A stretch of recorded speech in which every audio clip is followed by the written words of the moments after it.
Acorda, investidor! Está começando mais um Crypto Never Sleeps, o seu podcast de cripto, o podcast de cripto do Market Makers. E hoje, episódio de número 15. Tô aqui com o Valtinho, eu sou o Marcelo Sestari. E aí, lindão? Tudo Suave? bem? Tudo ótimo. Bom, é um prazer estar aqui com vocês, como sempre. E no episódio de hoje a gente vai falar sobre o Bitcoin, né? O Bitcoin atingiu suas máximas. A gente quer saber se é a hora de vender, se ainda vale a pena comprar. No momento que a gente grava aqui, né, o Bitcoin não tá mais nas máximas, tá na faixa dos $115.500, uma leve correção.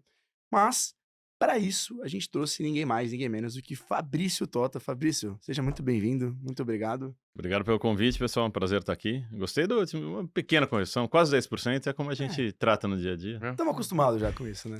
Um amigo meu fala, cara, Bitcoin tá caindo 10%, 5% no dia. Eu falo, cara, calma. Não muda nada. Não muda nada, não muda nada. Sossega porque isso é o normal em cripto. Exatamente, cara. Acho que é isso. Quando você entende isso também, assim, dá uma paz de espírito, assim, você consegue viver sua vida normalmente, apesar dos tombinhos de 10, 15, assim. Exato. Se vocês não conhecem, o Fabrício, ele é VP de novos negócios no mercado Bitcoin, né? O mercado Bitcoin tem 12 anos de operação no Brasil, tem 4 milhões de clientes e é a plataforma de investimentos em ativos digitais líder na América Latina. Foi o primeiro unicórnio cripto brasileiro e está entre as 5 maiores tokenizadoras de crédito no mundo. Eles têm sede no Brasil, no Portugal, em Portugal, desculpa, e são auditados pela KPMG. Uma coisa importante do Tota é que o cara tá no mercado de cripto desde 2013, como pessoa física, e profissionalmente desde 2018, então tem muita história para contar para vocês. E ele é board member do BRL One, que é um projeto de stablecoin brasileiro. A gente vai comentar sobre isso. Então, tem muita coisa pra gente falar hoje. Mas antes da gente começar, a gente só precisa falar do nosso parceiro oficial do canal, que é a Mint, a plataforma de ativos digitais do BTG Pactual. A gente tá com uma promoção, a gente tá com uma campanha com a Mint até o dia 15 de agosto. Então, basicamente, quem abrir conta utilizando o cupom MM50 e investir pelo menos R$ 100 em qualquer criptoativo, a Mint vai creditar R$ 50 em Bitcoin como cashback até o final da campanha. Na verdade, são 7 dias depois da campanha. Então, a campanha vai até o dia 15 de agosto até o dia 22 de agosto. Esse crédito de cashback em Bitcoin vai ser creditado na sua conta se você abrir conta lá com o cupom MM50 e investir pelo menos R$ 100 em qualquer criptoativo. Não vale, né, só depositar, você tem que investir. Enfim, a campanha, né, você consegue fazer o seu cadastro na plataforma ou no QR Code na tela, não sei onde tá aqui, ou no link na bio. Não se esqueça de se inscrever no canal do Market Makers também, para você acompanhar todos os vídeos do Crypto Never Sleeps e dos outros podcasts do canal, né? Compartilhem, deixem o like e vambora, vamos falar sobre cripto, porque Vambora. já falamos muito aqui. Acho que... Você quer começar ou... Cara, eu queria ouvir um pouco do Tota, assim, só pra gente aquecer aqui os motores, né? O que você tá achando desse ciclo, né? Ainda mais com todo esse movimento regulatório. E em que momento aqui de, performance de preço você acha que a gente tá? Você acha que a gente ainda sobe mais? Você acha que já tá perdendo um pouco o gás aí do ciclo? Cara, acho que definitivamente não.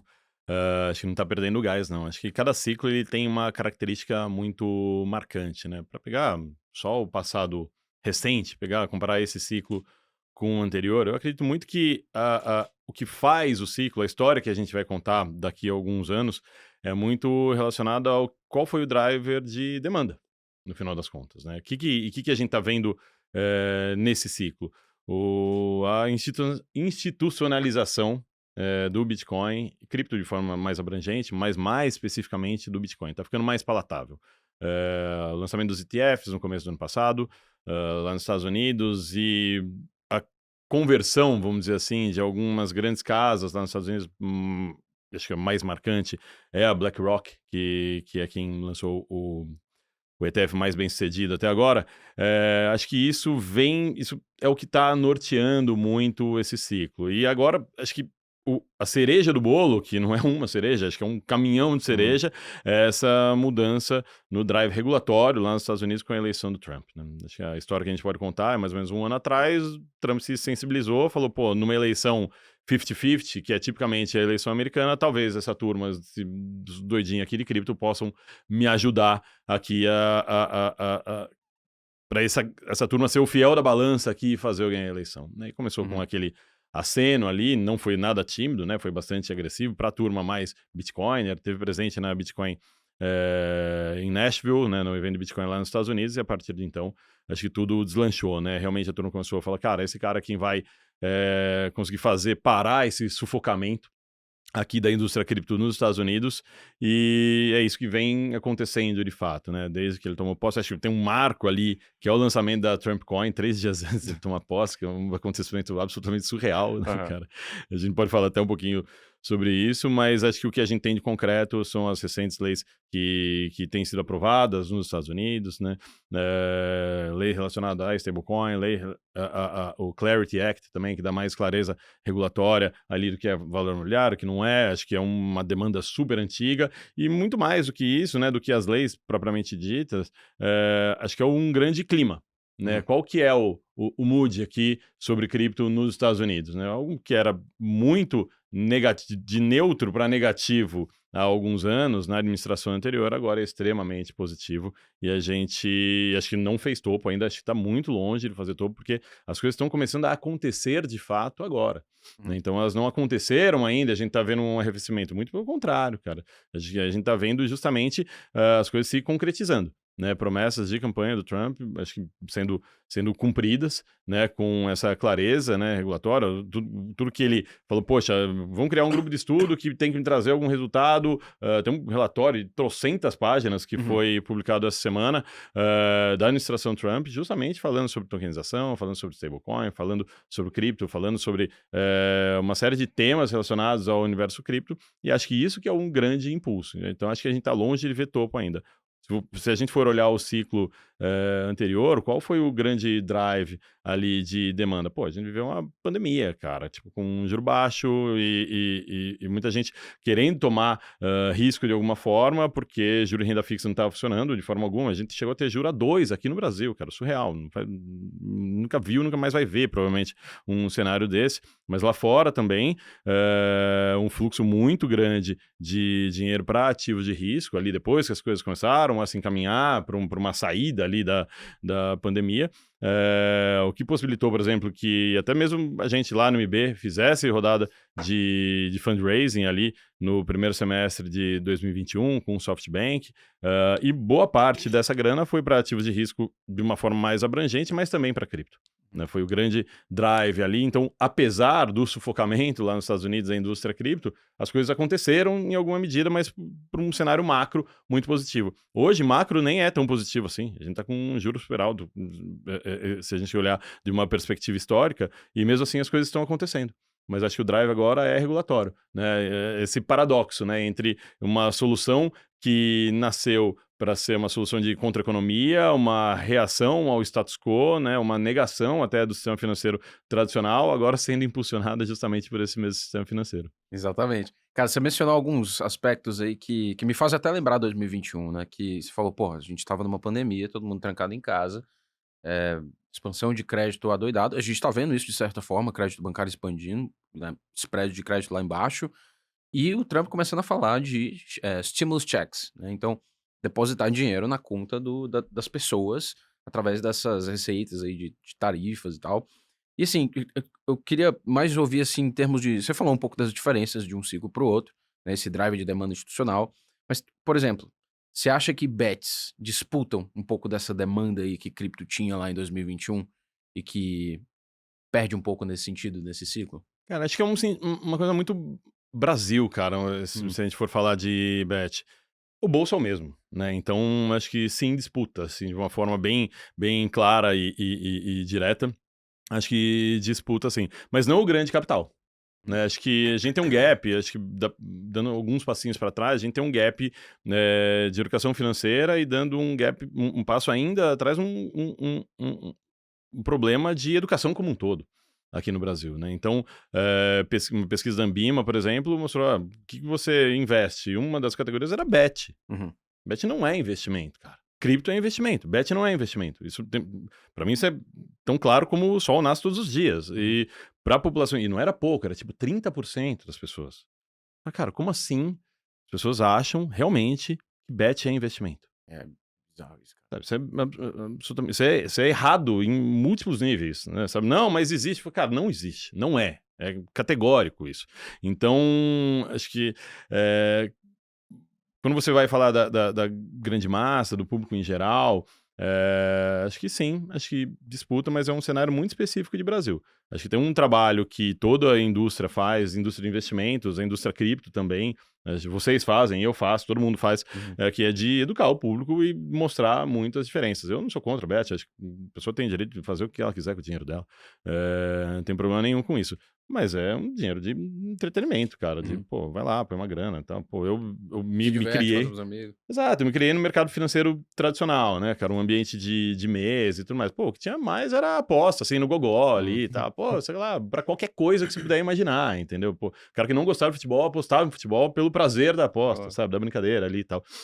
Pode ser saudável se você levar como aposta. Total. Não como investimento. Não é investimento, ponto. Então, acho que assim, é um pouco inglória essa batalha, né, de falar, pô, ter que explicar o óbvio pra todo mundo, e acho a gente tem um problema aqui muito específico de Brasil. Não acho que isso vá ter impacto em preço, ou impacto até numa conversão dos investidores, dos reais investidores, assim, de falar, poxa, você tem que ter uma parte do seu portfólio em cripto, você tem que ter 5, 10, 15% em Bitcoin. Acho que esse cara não vai ser impactado, pô, mas a grana do Bet não faz sentido. É o retailzão, né? Sabe? E que, pô, é um cara que tem que aprender um monte de coisa na vida, entre elas investir, entre elas que, cara, Bet você pode se divertir, pode gastar, como você pode gastar em qualquer outra coisa, mas não é o que vai fazer você ganhar dinheiro, construir patrimônio de fato.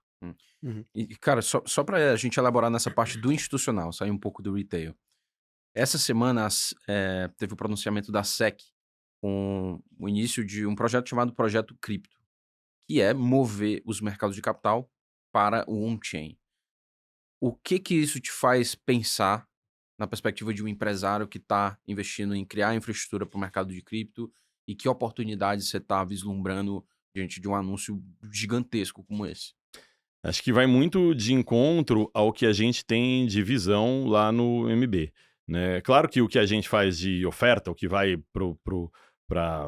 como produto para a população em geral, ou mesmo para o institucional, é o produto já empacotado, o ativo tokenizado, a listagem de mais de 400 ativos que a gente tem na plataforma, o livro de negociações, enfim, ou essa parte mais de educação que a gente faz em como alocar, como fazer, produtos que a gente cria staking, sei lá, produtos que a gente cria ali na plataforma para o investidor final. Só que a visão, de fato, é que cripto e as tecnologias adjacentes, né, para simplificar, cripto e blockchain, são a nova infraestrutura do mercado financeiro. Uma forma que a gente se enxerga em termos de como que a gente se define, é uma fintech, é uma startup, uma das formas, um dos termos que a gente usa é FMI Tech, FMI de Financial Markets Infrastructure, né, uma infraestrutura de mercado financeiro, mercado de capitais, tech. Esse é o tipo de empresa que a gente é. Porque a gente acredita muito que essa parte que está debaixo do capô, esse chassi do mercado financeiro e do mercado de capitais, ele pode ser e deve ser substituído. Ele é antigo, ele é datado, ele foi criado ao longo de décadas, talvez até séculos, para funcionar da forma como funciona hoje, e com uma série de restrições relacionadas à tecnologia que foram superadas. Cripto, smart contracts, resolve uma pancada de problema de você ter muitos intermediários, de você ter auditoria, de você ter o administrador, de você ter o gestor, de você ter uma série de outros intermediários que compõem a cadeia hoje do mercado tradicional e que se tornam inúteis, para não usar obsoletos, mas não é inúteis mesmo. Não tem utilidade se você usa uma infraestrutura de blockchain, de smart contracts, para substituir uma série deles. Um dos grandes desafios que existe em mercado financeiro de capitais é o tal do DVP, Deliver Vs Payments. Você dá um ativo e recebe outro, e isso, cara, é o básico do básico de um smart contract, cara. Né, de uma Uniswap da vida, é isso que acontece. Uma transação atômica que ela garante que as duas coisas acontecem simultaneamente, para múltiplas entradas, múltiplas saídas, com uma inteligência ali no meio do caminho, né, em linguagem de programação, com fees que você pode cobrar ali para fazer essa operação e tudo mais. E é uma transação que no mercado financeiro tradicional é caótica, é super complexa, cara, difícil de ser executada, com uma série de problemas, sujeita você tem que colocar uma série de controles para evitar fraude, para evitar uma série de problemas, pouco transparente, muito opaca essa transação, e que a gente se acostumou e você simplesmente acredita que vai funcionar. Você não para pensar nisso pelo arcabouço que foi construído ao longo de décadas. Isso está pronto para ser substituído. Não precisa mais funcionar da forma que funcionava. Então, quando você pensa, fala, poxa, se a gente tiver um direcionamento para fazer as coisas funcionar dessa forma, como esse direcionamento da SEC lá nos Estados Unidos, é quase que um carimbinho ali, um aval. É gostoso quando você fala, pô, parece que eu estava certo, ou pelo menos estou errando junto com a SEC. Né? Então você fala, pô, dá pra gente reconstruir de uma forma mais inteligente, mais eficiente, é o que a gente faz com tokenização lá no MB. Né? Por que é mais barato? Por que tem mais dinheiro para o emissor e tem mais rentabilidade para o investidor? Porque o meio, né, o meio do caminho ali, a infraestrutura, ela é muito mais barata, muito mais eficiente do que uma infraestrutura tradicional. Aqui desculpa, Sexto. Aqui no Brasil ainda não tem esse direcionamento que a SEC deu, né? Ainda não. Não tem o sufocamento, o que já é uma vitória.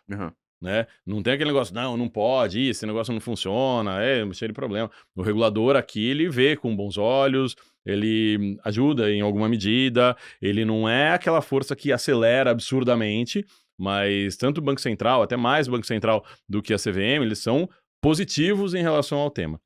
Por exemplo, todas as emissões que a gente faz de ativos tokenizados lá no IB, elas já são feitas de forma regulada, por uma regulação que a CVM, que é a CVM 88, não foi criada especificamente para tokenização, mas a própria CVM norteou e falou, cara, usa essa aqui, que é mais ou menos onde cabe tokenização. Enquanto a gente não tem a perfeita, aquela que a gente vai olhar para o problema e falar, vamos criar uma regulação para abarcar essa tecnologia, esse jeito de fazer negócios aqui que o mercado criou, use essa. E falar, tudo bem, não é o melhor dos mundos, mas funciona. Vamos nessa.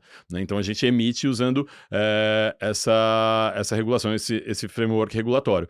Mas acho que assim, seria melhor se fosse um incentivo mais claro, que fosse uma coisa, um direcionamento mais concreto, assim, para cripto, como está sendo feito lá nos Estados Unidos agora. Mas a gente chega lá. Um ponto que o mundo tradicional talvez esteja convergindo com o mundo de cripto foi o que a SEC aprovou recentemente também, a aplicação e resgate de ETFs de modelo in-kind, né? Para o pessoal que está assistindo, quando você vai comprar ou resgatar um ETF no modelo in cash, basicamente, sei lá, eu comprei $100 o ETF da BlackRock. A BlackRock pegou meus $100, comprou Bitcoin e beleza. Na hora que eu solicito o resgate no modelo in cash, a BlackRock precisa vender o Bitcoin e me pagar em dinheiro. Nesse modelo in-kind, a BlackRock pode me pagar em Bitcoin, né? Então, isso pode indicar menos potencial pressão de venda, né? Por exemplo, em vez de eu pedir o dinheiro, em vez de eu resgatar o ETF e pedir em cash, eu posso pedir em kind, eles me passarem em Bitcoin e eu, por exemplo, pegar o Bitcoin e rentabilizar em DeFi ou utilizar para alguma outra coisa. Isso traz uma pergunta que eu fico na dúvida, é o seguinte, você acha que isso não pode ameaçar o modelo de ETFs? Por que eu digo isso? Porque, por exemplo, a BlackRock e outras gestoras vão precisar ter cadastros em exchanges, cadastrar seus endereços e etc. Então, imagina comigo, eu solicitei um resgate da BlackRock do modelo in-kind, não do modelo in-cash. Então, eles podem mandar o Bitcoin para o endereço que eu cadastrei. Para isso, eles vão ter que ter cadastrado seus endereços nas respectivas exchanges, etc. Será que eles não vão plugar direto nas exchanges e falar, bom, vou começar a oferecer, sei lá, Bitcoin, Ethereum, seja o que for, direto por meio das exchanges, o investidor recorrer direto às exchanges, ao invés de fazer através dos ETFs. Porque assim, hoje, beleza, muita gente compra Bitcoin por ETF, por uma questão que, né, muitos investidores não conseguem comprar Bitcoin direto das exchanges. Mas se a gente avança essa questão regulatória, você acha que isso não pode ameaçar? Não sei. Acho que eu acredito muito que vai ter a gente já está vendo, né, uma convergência dos dois universos, né, uma coisa que é muito marcada hoje, né, o universo cripto e o universo finanças tradicionais, acho que aos poucos ele vai convergindo, né, então esse passo, por exemplo, a gente sempre permitiu que você, lá no IB, que você, depositei dinheiro, comprei Bitcoin, posso sacar a qualquer tempo, é seu, não tem problema nenhum. Depositar também, esse fluxo é bem livre. Agora ele começa, veja que o ETF, algum tempo depois, é que começa a permitir a mesma coisa que a gente permite desde o D0, né? Então, o ETF, ele era uma oferta que ele ele dava mais acesso tá na tela, o cara não precisa se preocupar com uma série de coisas, não precisa se preocupar com custódia, não precisa se preocupar com o relacionamento com o novo player, etc e tal, e é só um código lá para ele operar, beleza, tem alguns benefícios, mas ele tira algumas características que, na minha visão, são absolutamente essenciais para o investidor em cripto. Por exemplo, você poder sacar a qualquer tempo porque o ativo é seu. Não quero mais, quero ter na minha carteira. Ah, não, mas espera aí, o ETF é D2. Pô, mas hoje é... Eu sempre dou o exemplo, hoje é sexta-feira à noite da véspera do carnaval. Pô, então você vai conseguir pedir a sua venda na quarta-feira de cinzas à tarde e é D2, vai ser na sexta. Então vai dar uma semana desde você ter vontade de ter o seu Bitcoin com você até você conseguir, no fundo, ter cash, né? E o preço não para. E o preço não para, exatamente. Então, assim, você faz uma oferta que, não é 24/7, ela não é sua de fato, não é arbitrável, você não consegue mandar para uma outra venue para fazer, para uma outra plataforma de negociação, para conseguir fazer o seu trade ali, se você quiser, por qualquer razão que seja. Então, ele é uma oferta que ele ganha em capilaridade, em acesso de uma forma mais simples, mas ele perde algumas características que para mim são essenciais dos criptoativos, né? Então, quando você vê esses grandes players fazendo, e o regulador também permitindo, né, que isso seja feito, acho que vai aumentar um pouco a competitividade, sim, e eu acho que a gente está vivendo também com essa questão de regulação e do mercado tradicional olhar para cripto, acho que tem uma disputa velada aqui de quem serão os grandes players de cripto no futuro próximo, né? Serão os nativos cripto, empresas como o próprio MB, por exemplo, que desbravou lá desde 2013 o mercado, etc e tal, que agora ele consegue se inserir nisso, sendo uma oferta, uma empresa regulada, tem uma IP regulada pelo Banco Central, uma empresa auditada, etc e tal, ou isso vai para a mão das grandes instituições financeiras, como a BlackRock, por exemplo. Ele vai ser o player dominante de cripto. Se pegar um exemplo dos Estados Unidos, quem vai ser maior em cripto, o BlackRock ou o Coinbase? Né? Acho que existe uma disputa acontecendo agora, seja no retail, seja no institucional, também para ver quem que vai ser o grande líder, né, desse mercado. Vão coexistir durante muito tempo, assim como em vários outros segmentos de mercado financeiro tradicional, vários players existem, né? Anda aqui na Faria Lima, você tem um monte de banco fazendo mais ou menos a mesma coisa, então não é um winner takes all, mas vai existir a competição, só que de caras de origens muito distintas, né? O crypto native e o incumbente, ou o cara de finanças tradicionais. Irado. Tem um ponto importante também desse negócio do in-kind, né? Que você pode reaver suas criptos fisicamente, entre aspas, é que não cria um evento tributável também, né? Então, uma vantagem. Mas, cara, uma das coisas que tem me impressionado é essa questão de fluxo do ETF, né? Comparando Bitcoin e Ethereum. Depois do Genius Act, você vê uma clara divergência ali do que aconteceu com o Ethereum. E eu fui para Cannes no evento da ETHCC, e o que se falou muito lá foi de simplificar a narrativa para Wall Street, para o institucional entender o que pencas é Ethereum. E a gente fez um episódio aqui, quem acompanha o Crypto Never Sleeps deve ter visto o episódio com o Pedro, né, desenvolvedor aqui de Solidity e tal.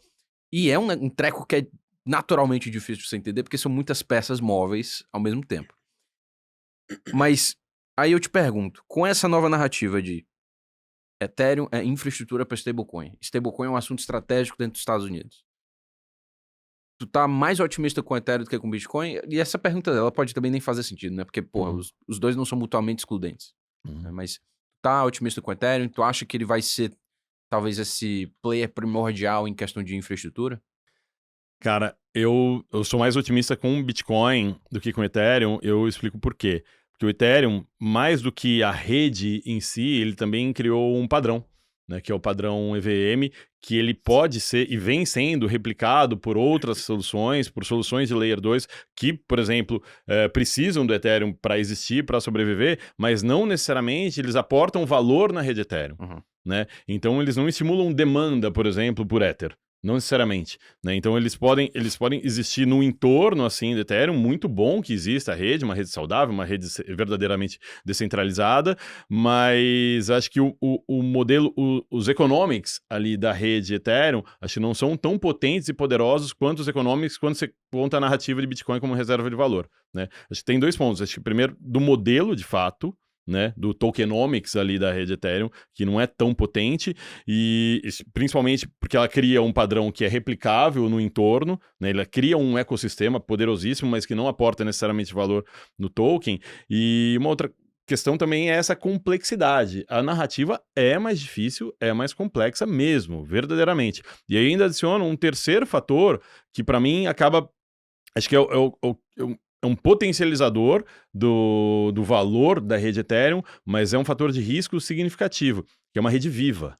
né? É uma rede que tem um roadmap muito claro, né? Com entregas on time, com atrasos, com frustrações no meio do caminho, com riscos de entrega ou não entrega, com pessoas mesmo envolvidas ali no desenvolvimento disso. Ah, é uma comunidade, é isso, aquilo. Pô, verdade, existe uma comunidade fortíssima, mas você tem alguns poucos nomes ali que são os grandes responsáveis por levar esse projeto adiante, né? Então, existe esse risco e ele é como uma empresa, cara, como uma startup que está em desenvolvimento, não está pronto. Você tem um roadmap super complexo. O que aconteceu, por exemplo, no Merge, quando mudou ali de Proof of Work para Proof of Stake, cara, é de uma complexidade computacional muito significativa, muito significativa. Você conseguir fazer o rollout disso sem grandes perdas ali, ou sem nenhuma perda, na verdade, você conseguir essa migração, eu lembro que a gente acompanhou ao vivo lá, cara, tipo,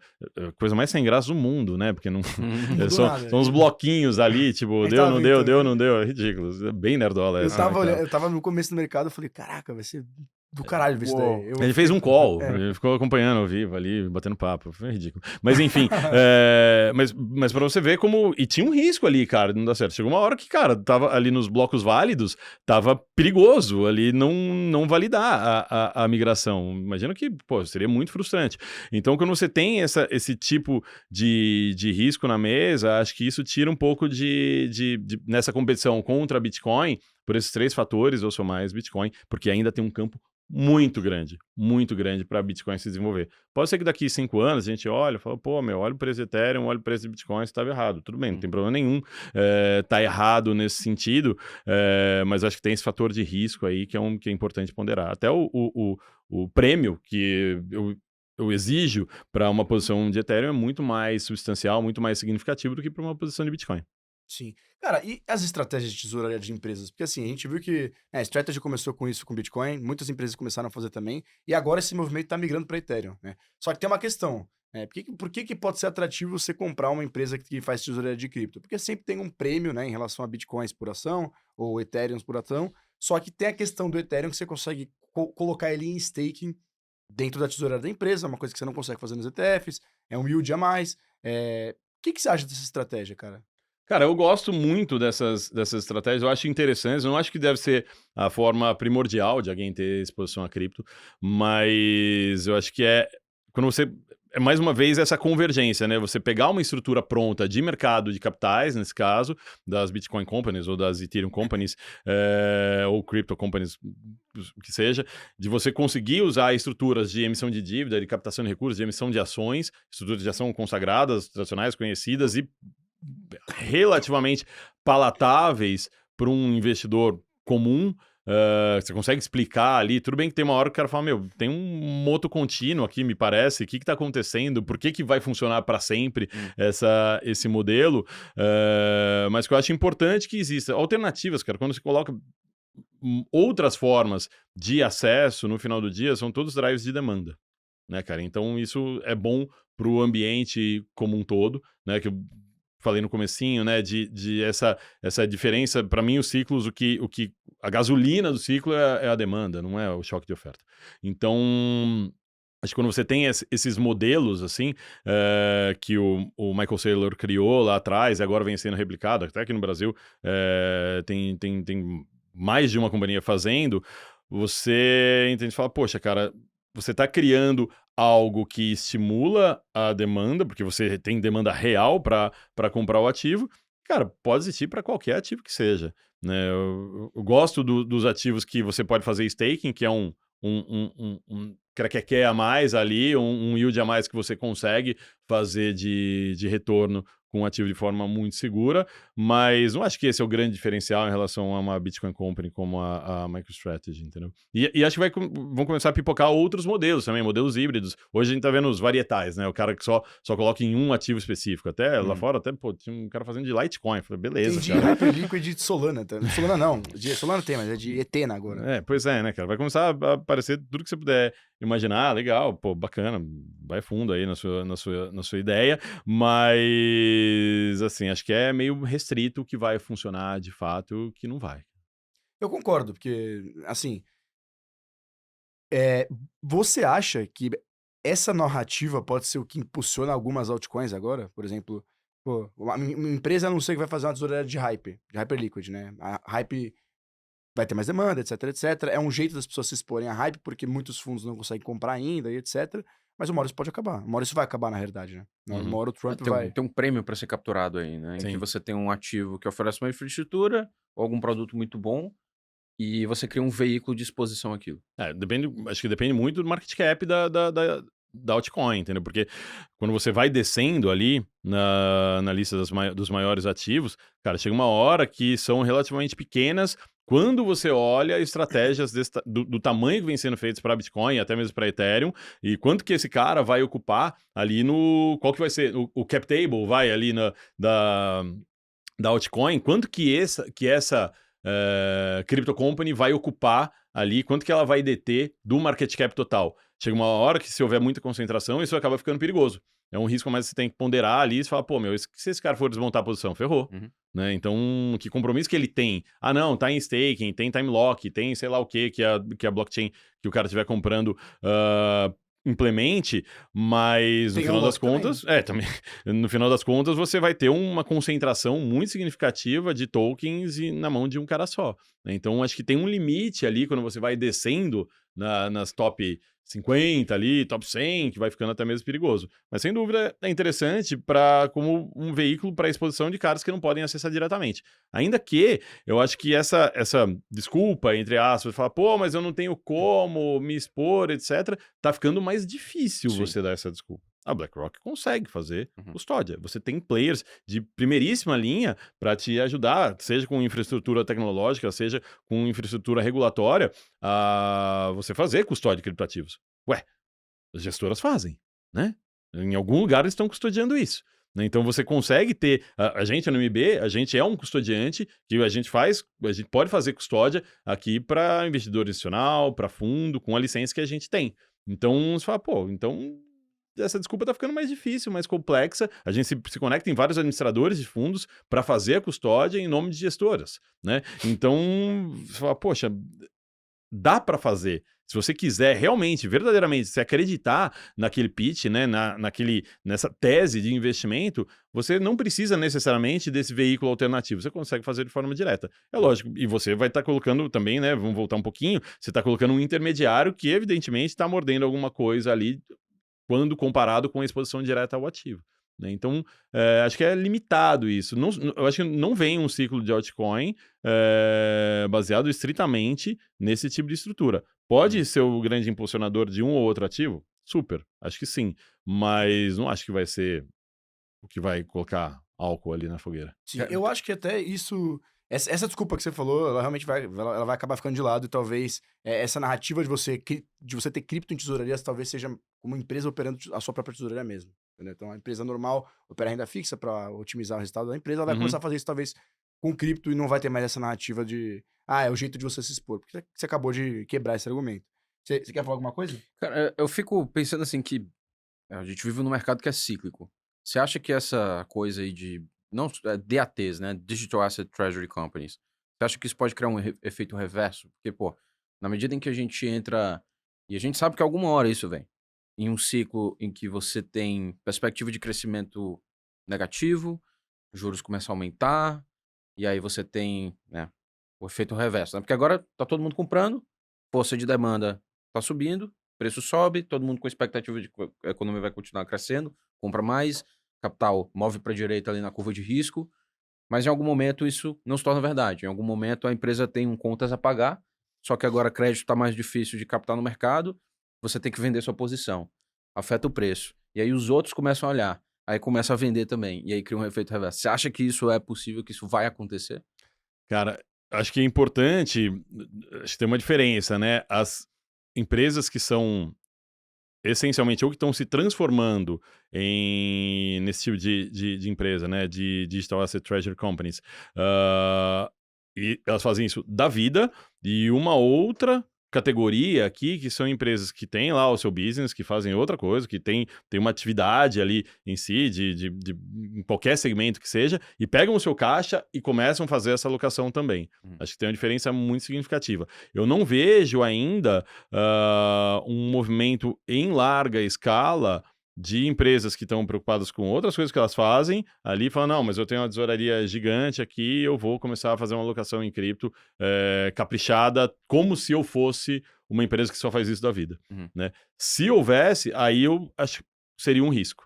Né? Talvez um próximo ciclo isso aconteça, ou ainda nesse ciclo, não sei, mas eu não vejo cenário para isso, para começar a acontecer esse tipo de movimento. Acho que quem tem caixa, cara, tá investindo na sua própria atividade produtiva ali, não vai ficar diversificando em cripto agora. O que você tem é algumas empresas que, eventualmente, cara, por qualquer razão, falam, eu me transformar nesse tipo de empresa que existe para fazer investimento em criptoativos, qualquer que seja, e captar com instrumentos de mercado mais dinheiro para fazer de novo, é mais interessante do que eu tocar meu business que eu tocava antes.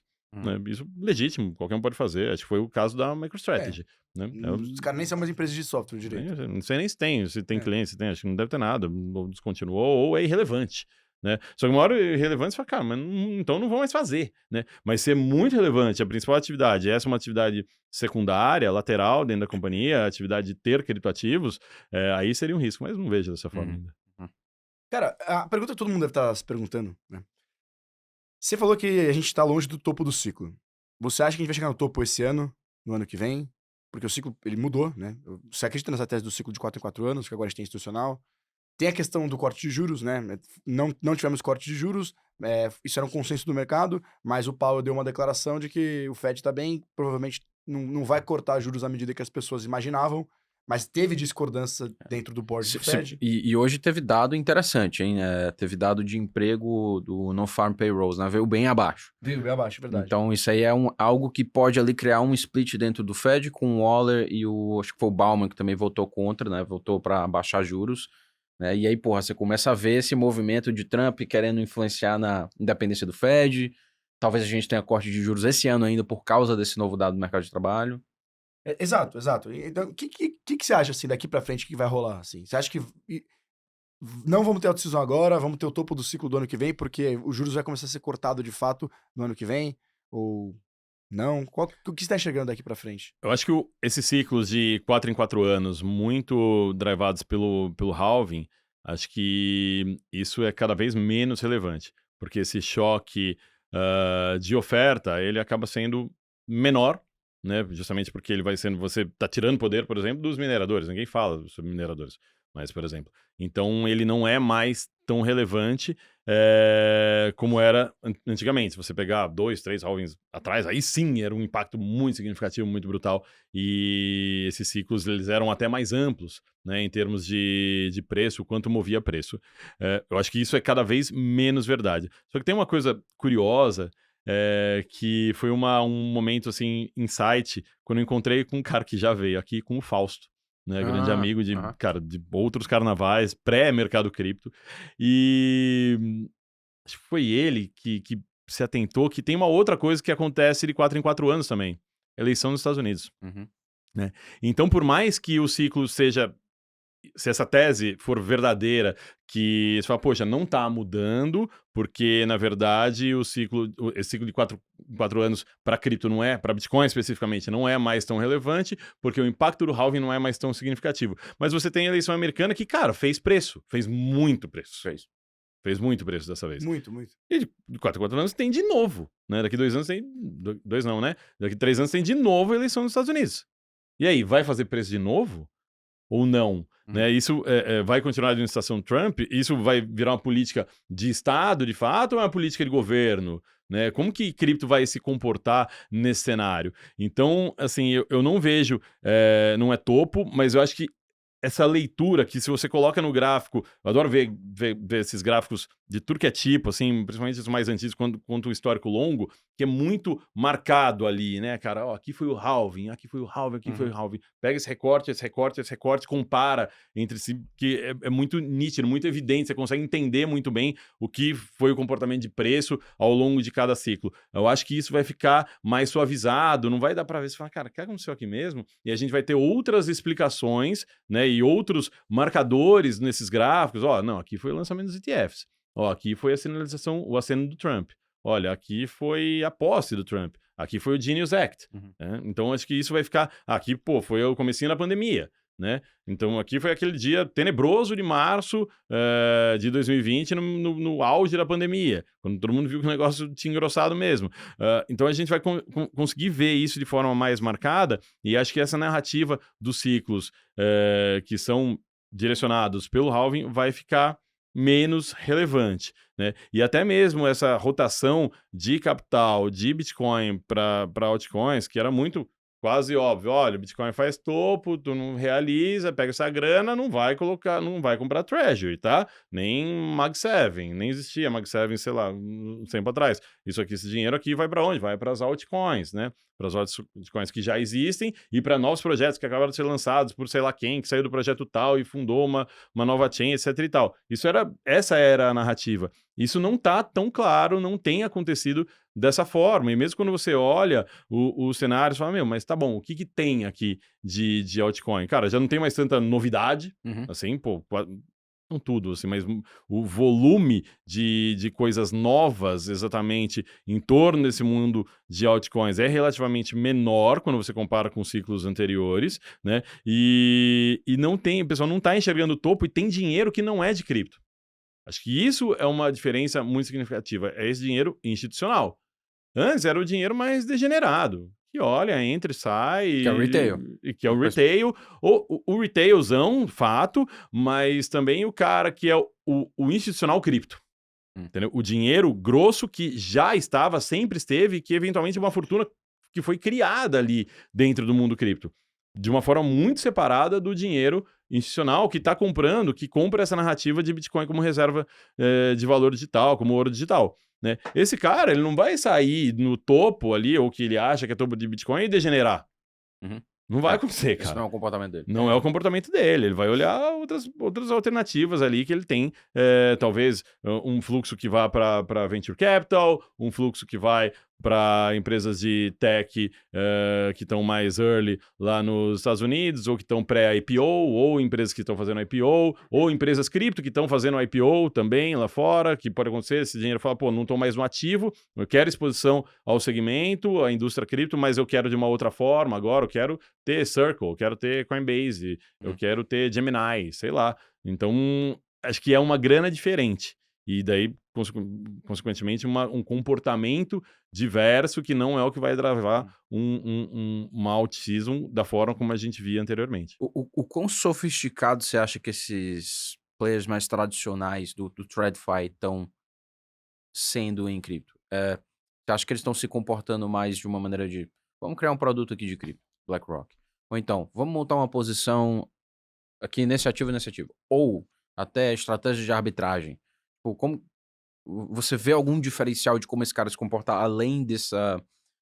o cara não vai comprar altcoin? Que nem um doido?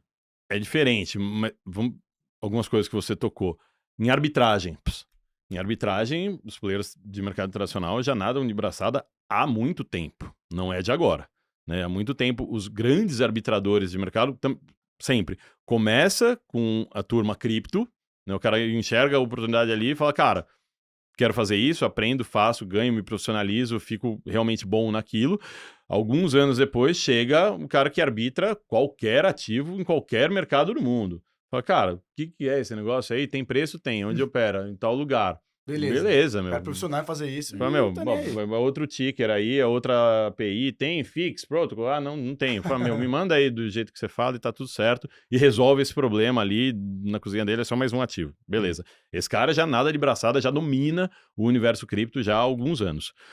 Quando você pensa em outros tipos de investimento, esse cara não vai degenerar. Ele vai olhar métricas que ele conhece, que ele se sente confortável. Claro que tem um custo de aprendizado ali. Acho que Bitcoin já foi superado. Beleza, entendi, saquei, comprei essa tese.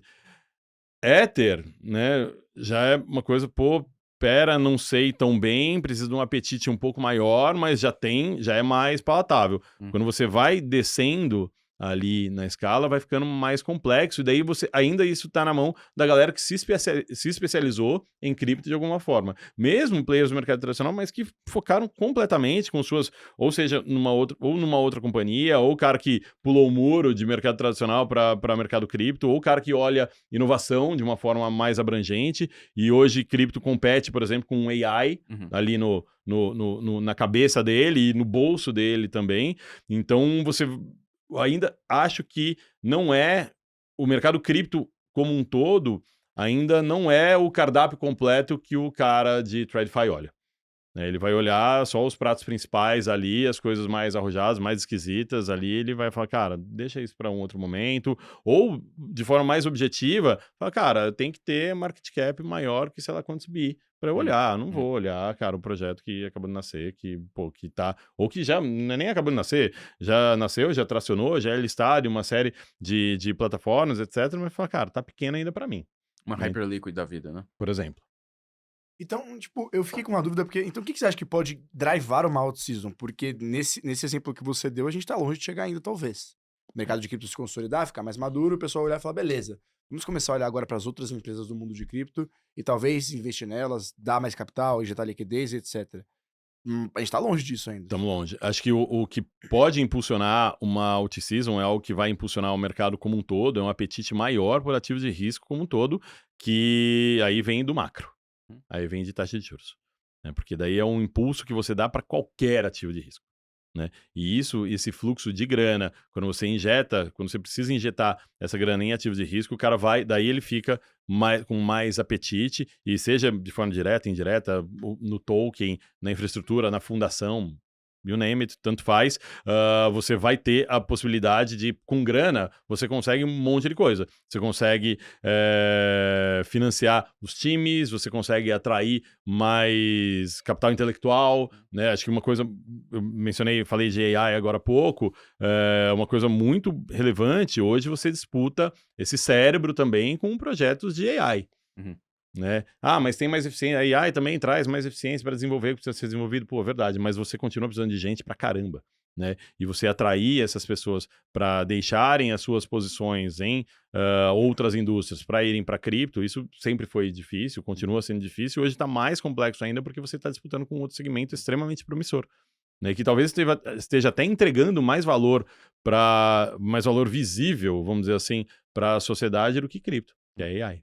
Cara, e você não acha que tem uma convergência entre IA e cripto? Porque uma das coisas que eu mais ouvi falar lá em Cannes foi, se você quer uma economia que é baseada em agentes e uma internet que vai ser invisível e morta, né? Interações geradas por agentes de IA, e essas IAs elas podem transacionar entre si, você precisa de um sistema que mova capital de uma forma muito integrada. E a única forma de você fazer isso é blockchain.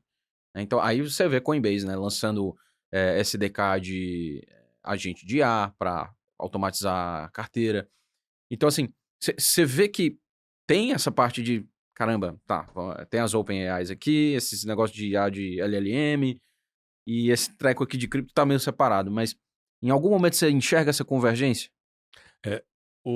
Sem dúvida alguma, acho que tem muita convergência, e eu vejo com uma narrativa que é mais antiga, até quase com uma nova roupagem, né? Acho que não é a roupagem só que tá diferente, acho que a pessoa que tá vestindo a roupa também é diferente, com um papo que a gente tinha há algum tempo de IoT, de internet das coisas. Você fala, vai ter tudo que é eletrodoméstico na sua casa, vai estar conectado à internet, vai fazer coisa, sua geladeira vai fazer compra porque ela vai saber que tá faltando o seu iogurte. Legal, né? Mas aí você, e aí, eu vou colocar meu login e senha e tal, vai pagar. Daí a gente falava, não, esse cara, ele vai transacionar em cripto. As máquinas, elas vão fazer essas transações em cripto, em pequenos tokens que ela vai pagar um para o outro, né? Seja com um serviço externo ou dos dispositivos falando entre si, trocando tokens numa rede fechada. Era mais ou menos essa a ideia. Falou, cara, é ineficiente que isso transacione pelo sistema bancário tradicional, ainda mais você pensar em algo global. Agora, com os agentes de IA que vão ter que transacionar entre si, vão ter que pagar para um outro agente também fazer algum trabalho ali, prestar algum serviço, ou utilizar mesmo uma AI, que coisas custam, né, no mundo todo, em AI especificamente, o custo dos tokens ali, que você tem, aliás, é péssimo que o nome é o mesmo, né, token e AI, token em cripto, mas, enfim, você vai precisar, é impossível você imaginar que esse mundo, os agentes AI vão ter conta em banco, né? E, pô, Pix é legal e funciona aqui no Brasil, mas não funciona lá fora, né? Então você fala, não, esse cara vai usar cripto, vai usar stablecoin, vai usar USDT, vai usar, sei lá, vai usar essa infraestrutura que está sendo construída para transacionar entre si. Essa narrativa está muito, muito forte, mas ela precisa se concretizar. Né? Várias outras narrativas, né? Essa de IoT não voou tanto porque as coisas não estão tão internet das coisas assim. E você vai comprar uma máquina de lavar, fui comprar uma máquina de lavar outro dia, tinha uma que tinha conexão à internet. Falei, cara, não quero, velho. Pra que eu vou querer? Não tem utilidade alguma? Não faz sentido. Cara, assim, talvez tá pronto, essas... terminou de lavar. Eu sabia, porque eu coloquei 2 horas atrás já a roupa. Não é possível que não tenha acabado. Talvez essas ideias, elas sejam boas ideias, só que aquele negócio, cara, não tá na hora certa da ideia nascer, né? E assim, falando desse papo aqui, eu só me lembro do anúncio que o JP Morgan fez essa semana de integrar conta bancária com a infraestrutura de carteira na Coinbase. Porra, isso é um cheirinho desse futuro sci-fi que a gente tá vendo, né? Em que você vai ter o dinheiro indo pro blockchain, mercado de capital indo pro blockchain, e aí sim você começa a ter a possibilidade desses IoTs, de fato, mover capital por conta própria e ser programado pelo usuário, pelo dono. Isso, porque você quer olhar ali uma carteira, você tem os seus ativos, você move livremente entre eles, paga um, paga outro, paga uma máquina, recebe de máquina, tanto faz, né? Em qualquer ativo, em qualquer moeda, né? Mas tudo, evidentemente, baseado em blockchain, porque é extremamente complexo e não funciona até hoje. Não dá para você ter uma carteira ali que você enxerga todos os seus ativos, cada um rodando num chassi, cada um rodando numa infraestrutura diferente, né? Imagina, aqui pra gente, Brasil, conta em dólar é uma coisa super recente. E ainda não tão disseminado, assim, não é tão óbvio. Se você move isso para stablecoin, cara, é assim. Né? A gente tem um tratamento diferente até lá no MB, mas se você olha a sua carteira, tem lá reais, Bitcoin, Ether, stablecoin A, B, C, tanto faz. Né? Você olha, mas são ativos diferentes. Se você olhar qual risco você está correndo, qual a diferença se olhar stablecoin ou dólar para o usuário final? Ele fala, não, pô, mas espera aí, não é a mesma coisa, tem um risco emissor. Tá bom, a gente sabe de tudo isso, mas no final das contas, para o usuário final que quer só uma exposição em dólar, qual a diferença? Nenhuma. Diga-se de passagem, é até melhor que seja via cripto do que mercado tradicional. Pô, é meia-noite, não dá, tal, pô, enfim, todas essas coisas que a gente já sabe. Então, acho que assim, vamos ver se o timing vai estar ajustado. Uma narrativa que foi muito forte e frustrou foi a do uso de NFT para ser item de jogo. Né? Eu lembro que, cara, tem um cara que fez um vídeo espetacular num evento de gaming, né, de produtora de jogo. Falou, cara, quem disse que a gente quer? A gente produtoras. Falou, é o contrário. Porque os caras deixam de ganhar dinheiro. A gente vive disso. Eu tenho uma skin do COD, do Call of Duty, que eu migro pra todo jogo, eu não vou comprar. Não vai comprar. Sabe, FIFA, o cara, vira 24 para 25, você perde tudo que você tinha. Você fala, pô, mas era meu. Que pena, mas agora mudou. Paga de outra novo. versão paga de novo. O pessoal paga de novo. O modelo do negócio é esse. Então ele fala, cara, vocês criaram uma solução, vocês querem que a gente use? Não, acha o seu outro use case aí, cara. Então, assim, parecia uma solução perfeita, mas era perfeita demais, né? Que não dá dinheiro. Então... É isso. E acho que... Mas em AI, talvez tenha uma cabeça mais aberta e acho que mais building blocks do que soluções fechadas. Né? AI, as soluções que têm surgido, são essencialmente falar, cara, isso aqui é uma plataforma, um framework. Faça suas coisas. Não dependa de mim. Né? Então, acho que essa ideia de você conseguir criar esses agentes que têm muita autonomia, mas que vão precisar de dinheiro, alguma forma de dinheiro, faz todo o sentido para que esses caras usem cripto blockchain e principalmente stablecoins. Acho que tem um impulso gigantesco de stablecoins que cá entre nós é o killer app das redes, como a rede Ethereum, do modelo EVM, né? É a stablecoin. né? É o uau, é o que a gente conseguiu de criar incrível Uhum. nessa indústria até agora, é stablecoin. O IA e blockchain vai salvar o dólar? Não são eles que vão salvar o dólar, cara. Quem salva o dólar é o maior interessado, são os Estados Unidos, né? E acho que esse é muito relevante, muito inteligente também esse impulso que os Estados Unidos vem dando para as stablecoins, quando perceberam que era uma forma de internacionalizar, de exportar o dólar, de fazer o dólar chegar onde ele não chegava antes, né? Tem muito essa tese que a Tether fala muito, fala, cara, eu faço o dólar chegar em Latinoamérica, eu faço o dólar chegar na África, eu facilito as transações, eu faço esse banking the unbanked, eu dou alternativa para o venezuelano, dei alternativa para o argentino, eu permito que isso aconteça. Né? Os Estados Unidos olhou e falou, cara, obrigado, vamos nessa, vou dar mais pista para vocês. Né? Não especificamente para Tether, mas para o modelo stablecoins. Falou, meu, vai, segue nessa trilha que eu gosto. Porque no final dos dias, aquela ideia toda de, pô,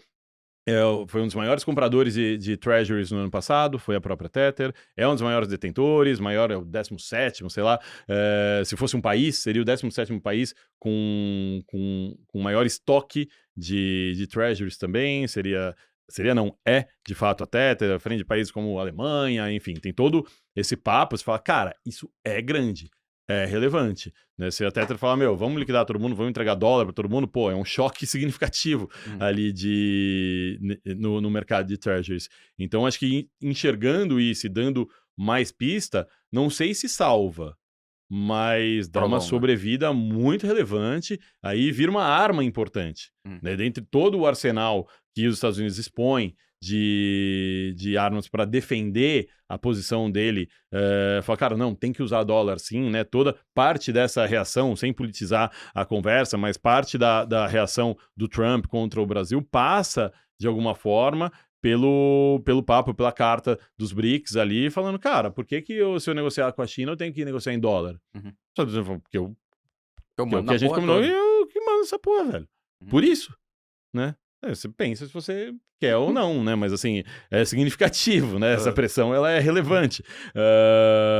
Mas você colocar stablecoin e falar, cara, pode usar stablecoin, olha, é muito mais fácil, é melhor para todo mundo, você aceita, você pode criar uma regulação inspirada na minha, você pode criar uma regulação inspirada na minha e usem aí, cara, é bom pra caramba, essa empresa aqui, ela é regulada aqui nos Estados Unidos, se esse cara fizer alguma bobagem, o DOJ, o Departamento de Justiça americano, vai atrás do cara, você sabe que eu chego nele, né, então são proteções importantes, né, são impulsos importantes que os Estados Unidos conseguem dar para o mercado cripto, que podem ser parte dessa estratégia dele de proteger o dólar. Ainda acho que a gente tá falando, meu, de um revólver, de uma pistola, como parte desse arsenal que é extremamente complexo e potente dos Estados Unidos. É só um pedacinho, mas olhando para futuro e no final do dia, para o que importa aqui pra gente do mundo cripto, cara, pô, só agradeço esses impulsos que vêm, esses estímulos, para que as stablecoins sejam um desses veículos que podem carregar o dólar e fazer isso se expandir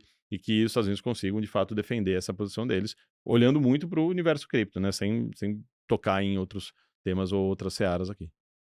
Então, o setor de stablecoin é o setor que você está mais otimista com o mercado de cripto, né? E AI em seguida, que provavelmente tende a otimizar tudo isso. Estão muito conectados, Muito né? conectados. Tem algum outro setor que, beleza, não faz parte do que eu tô mais otimista, mas eu ficaria de olho, pode correr por fora, acho que faz sentido. Cara, eu ainda sou otimista, mas um pouco reticente, mas o que existe além disso? Porque essa é quase óbvio, né? Essa ideia de stablecoin como infraestrutura para os agentes AI. Beleza, ok. Qual que tem além? Vamos descascar isso? O que mais que a gente consegue enxergar ali nessa relação de AI e cripto e blockchain? Então eu fico pensando muito, cara, tem alguns poucos projetos assim que chegam a tocar de certa forma, né? É muito mais o hype ainda do que alguma coisa concreta, mas eu gosto de pensar. AI é muito transformador, cara. Ele muda muito o jogo em muitos níveis. Tem uma questão de uma relação de AI com o universo cripto que a gente cria um mundaréu de dados, né, em blockchain, que AI pode ajudar muita gente a analisar e entender coisas olhando esses dados que estão sendo criados o tempo todo, com todas as transações em todas as blockchains sendo registradas de forma transparente e aberta. Só, beleza, coloca um agente AI especializado para pirar lá dentro e ver o que ele encontra. Isso ia ser muito Entendeu? bom.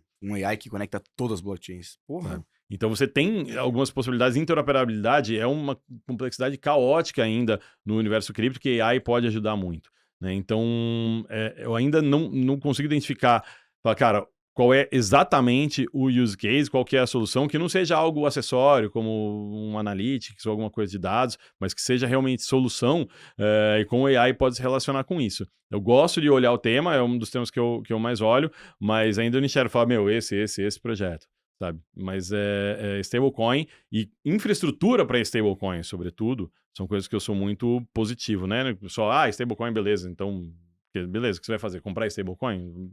Tomara que continue valendo $1, né? Para sempre. Então, ou R$1, no caso, numa stablecoin em reais. Mas coisas que são infraestruturas para stablecoin, infraestruturas de interoperabilidade, são coisas que eu sou muito positivo. Cara, falando dessa questão ainda, né, de cases aqui otimistas dentro de cripto. Um dos que eu vejo que faz mais sentido diante de toda essa esteira regulatória positiva que a gente está vendo é DeFi, que permite coordenação de capital muito rápida, né? E a gente já viu inúmeros casos disso, né? Doação para a Ucrânia, teve aquele negócio do Constitution DAO, né? Que o pessoal queria comprar uma versão da Constituição americana e aí juntou, assim, acho que foi $10 milhões, sei lá quanto foi, muito rápido, né? Então, assim, DeFi você consegue criar produtos financeiros, criar rendimentos. Tu não vê, assim, um mundo em que fintechs, por exemplo, começam a oferecer esses yields que estão na internet? Cara, vejo. Acho que é muito.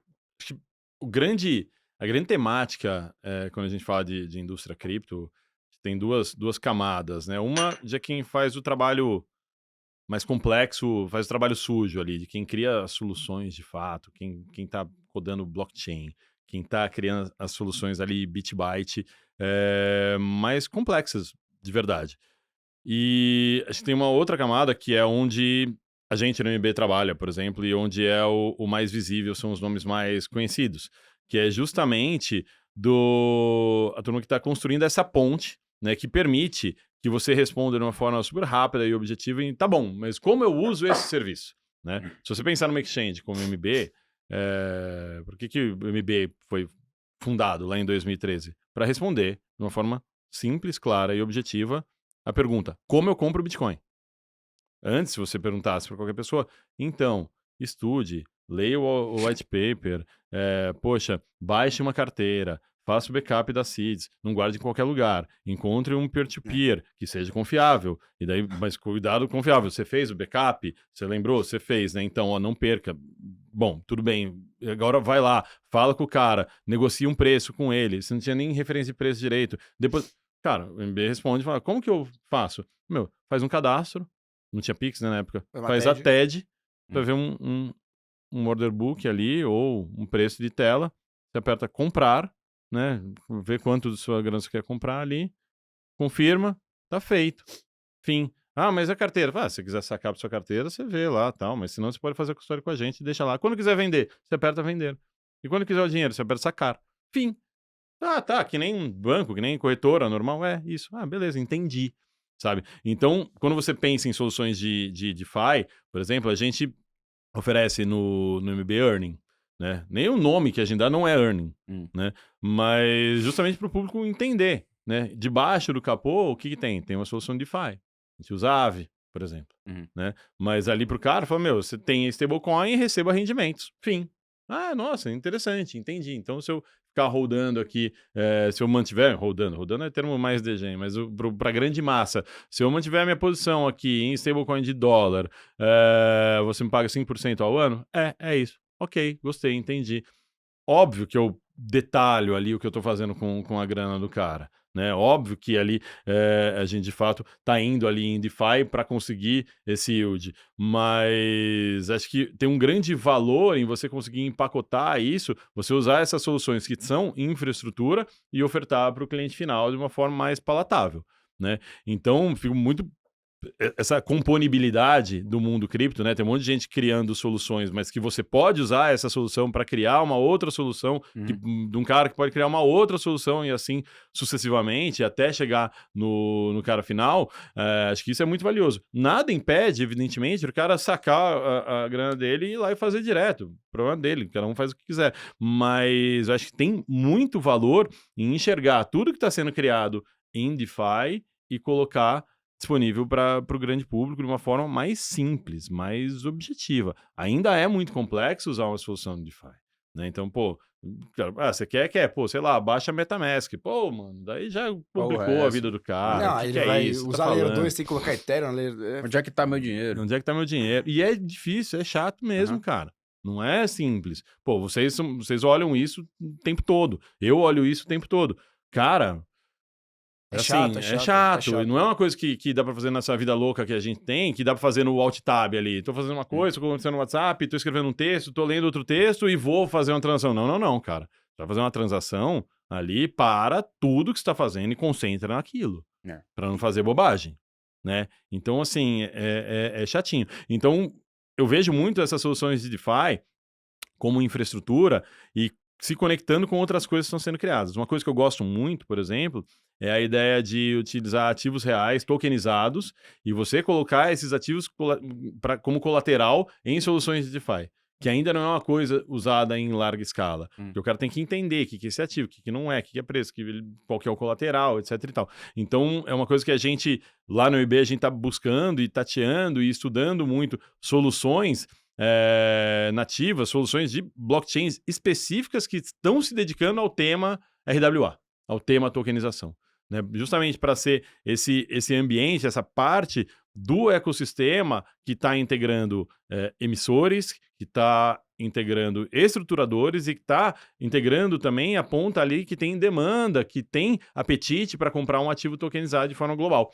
né? Isso não vai acontecer em larga escala só no varejinho ali, né, cara? Ele é um negócio que precisa desse institucional, seja o institucional tradicional ou muito mais forte, por enquanto, o institucional cripto, demandando isso e entendendo o ativo tokenizado, seja para pagar um rendimento em cima disso, seja para usar como colateral, né? Então, eu vejo, assim, DeFi como essa camada de infraestrutura, mas outras coisas vão ser construídas em cima. Não vejo como esse grande reboot do sistema financeiro. Vejo também como uma substituição. Você fala, cara, talvez um sistema de bolsa, por exemplo, eu consiga construir on-chain. Eu não preciso necessariamente fazer uma construção separada de sistemas complexos de negociação, custódia, liquidação, que são feitos hoje pelas bolsas mundo afora. Você fala, não, mas está muito longe a complexidade. Verdade, você tem mecanismos muito mais robustos hoje, off-chain, em outros sistemas que são desenvolvidos, mas isso aqui está progredindo muito rápido, né? E você vê bolsas mundo afora de olhar muito atento para o tema cripto, para o tema blockchain.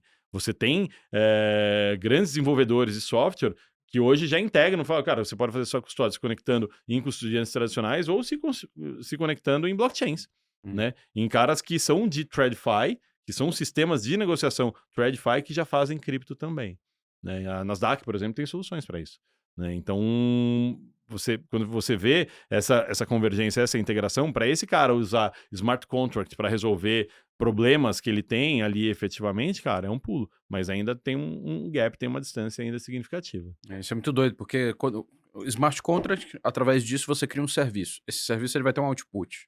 E desse output você pode gerar novos negócios, né? Então é como se fosse derivativo, que é essa questão da componibilidade que você está falando, que é nativo de cripto, né? E é algo que a gente, porra, desde o começo desse negócio a gente fala, cara, esse aqui vai fazer esse treco ganhar corpo, né? Cara, para mim a característica que mais me entusiasma é a componibilidade, é essa possibilidade que existe dentro do mundo cripto você utilizar serviços criados por terceiros para construir a sua própria solução e que não é de graça, é pago, mas com um modelo ali econômico muito claro e transparente para você poder usar. Isso dá uma potência você trabalhar com cripto, sabendo que essa característica existe. Você compara de uma forma bem simples. Cara, eu não conseguiria recrutar o Vitalik, mas ele trabalha para mim. Acho ótimo. Tudo que for criado na rede Ethereum ali. É externalidade positiva. Exatamente. E que eu posso usar ali no meu dia a dia para construir os meus serviços. Né? Todos esses gênios que construíram blockchains mundo afora, eles trabalham indiretamente para o MB. E é muito legal saber que essa turma está criando soluções que eu posso usar no dia seguinte ali, com um modelo muito claro. Eu estou remunerando esse cara, né? Esse cara não está trabalhando de graça nem nada. Mas é muito interessante e me entusiasma muito para falar, cara, eu não preciso resolver tudo. Se você pega numa estrutura tradicional, cara, você tem uma ineficiência muito grande. Você tem players que são competidores desenvolvendo rigorosamente a mesma solução ao mesmo tempo. Mas só que cada um gastando um caminhão de dinheiro ali para construir a mesma coisa. Isso é muito ineficiente, cara. Isso é muito ineficiente e essa ineficiência o mercado cripto resolve. Não, isso é animal. Tota, eu tenho uma pergunta sobre a stablecoin, né? É BRL1 ou BRL1 que fala? Como é que... Depende, se você tá no Brasil ou tá fora, né? Então é BRL. BRL1 ou BRL1. O BR1. Beleza. E como é que funciona pra gente, cara? Como é que tá o andamento do projeto? Explica pro pessoal, porque... Cara, acho muito que mais que um projeto, é muito concreto já, né? Qual que foi a ideia? A gente falou, pô, faz sentido... Primeiro foi um questionamento. Faz sentido ter uma stablecoin de reais, uma non-USD stablecoin, especificamente de reais? Porque esse tema stable, ele já tá... dentro do mercado cripto, ele já tá muito em voga, assim, sendo um dos principais temas já... uns 2, 3 anos pelo menos, sabe? Tipo, existe há muito mais tempo do que isso, mas ele tá mais forte, com narrativas mais concretas, posso dizer, acho que há uns 3 anos. E quando a gente olhou, falou, cara, mas já tá resolvido esse problema, talvez, com uns baita cara gigantesco, né, resolvendo isso, com muito capitalizados já, faz sentido entrar nessa competição? Tem demanda para resolver isso usando uma stable de reais? E a gente identificou, cara, que tem alguns casos de uso para um stable de reais, eu posso citar alguns deles aqui, mas tinha um caso muito claro, muito imediato, e que a gente falou, cara, isso aqui a adoção é no D0 e já vai ter gente usando, que é o fluxo de dinheiro entre os players cripto, entre as exchanges. Né? A gente criou uma stable de reais no MB, a gente sozinho, há uns 4 anos.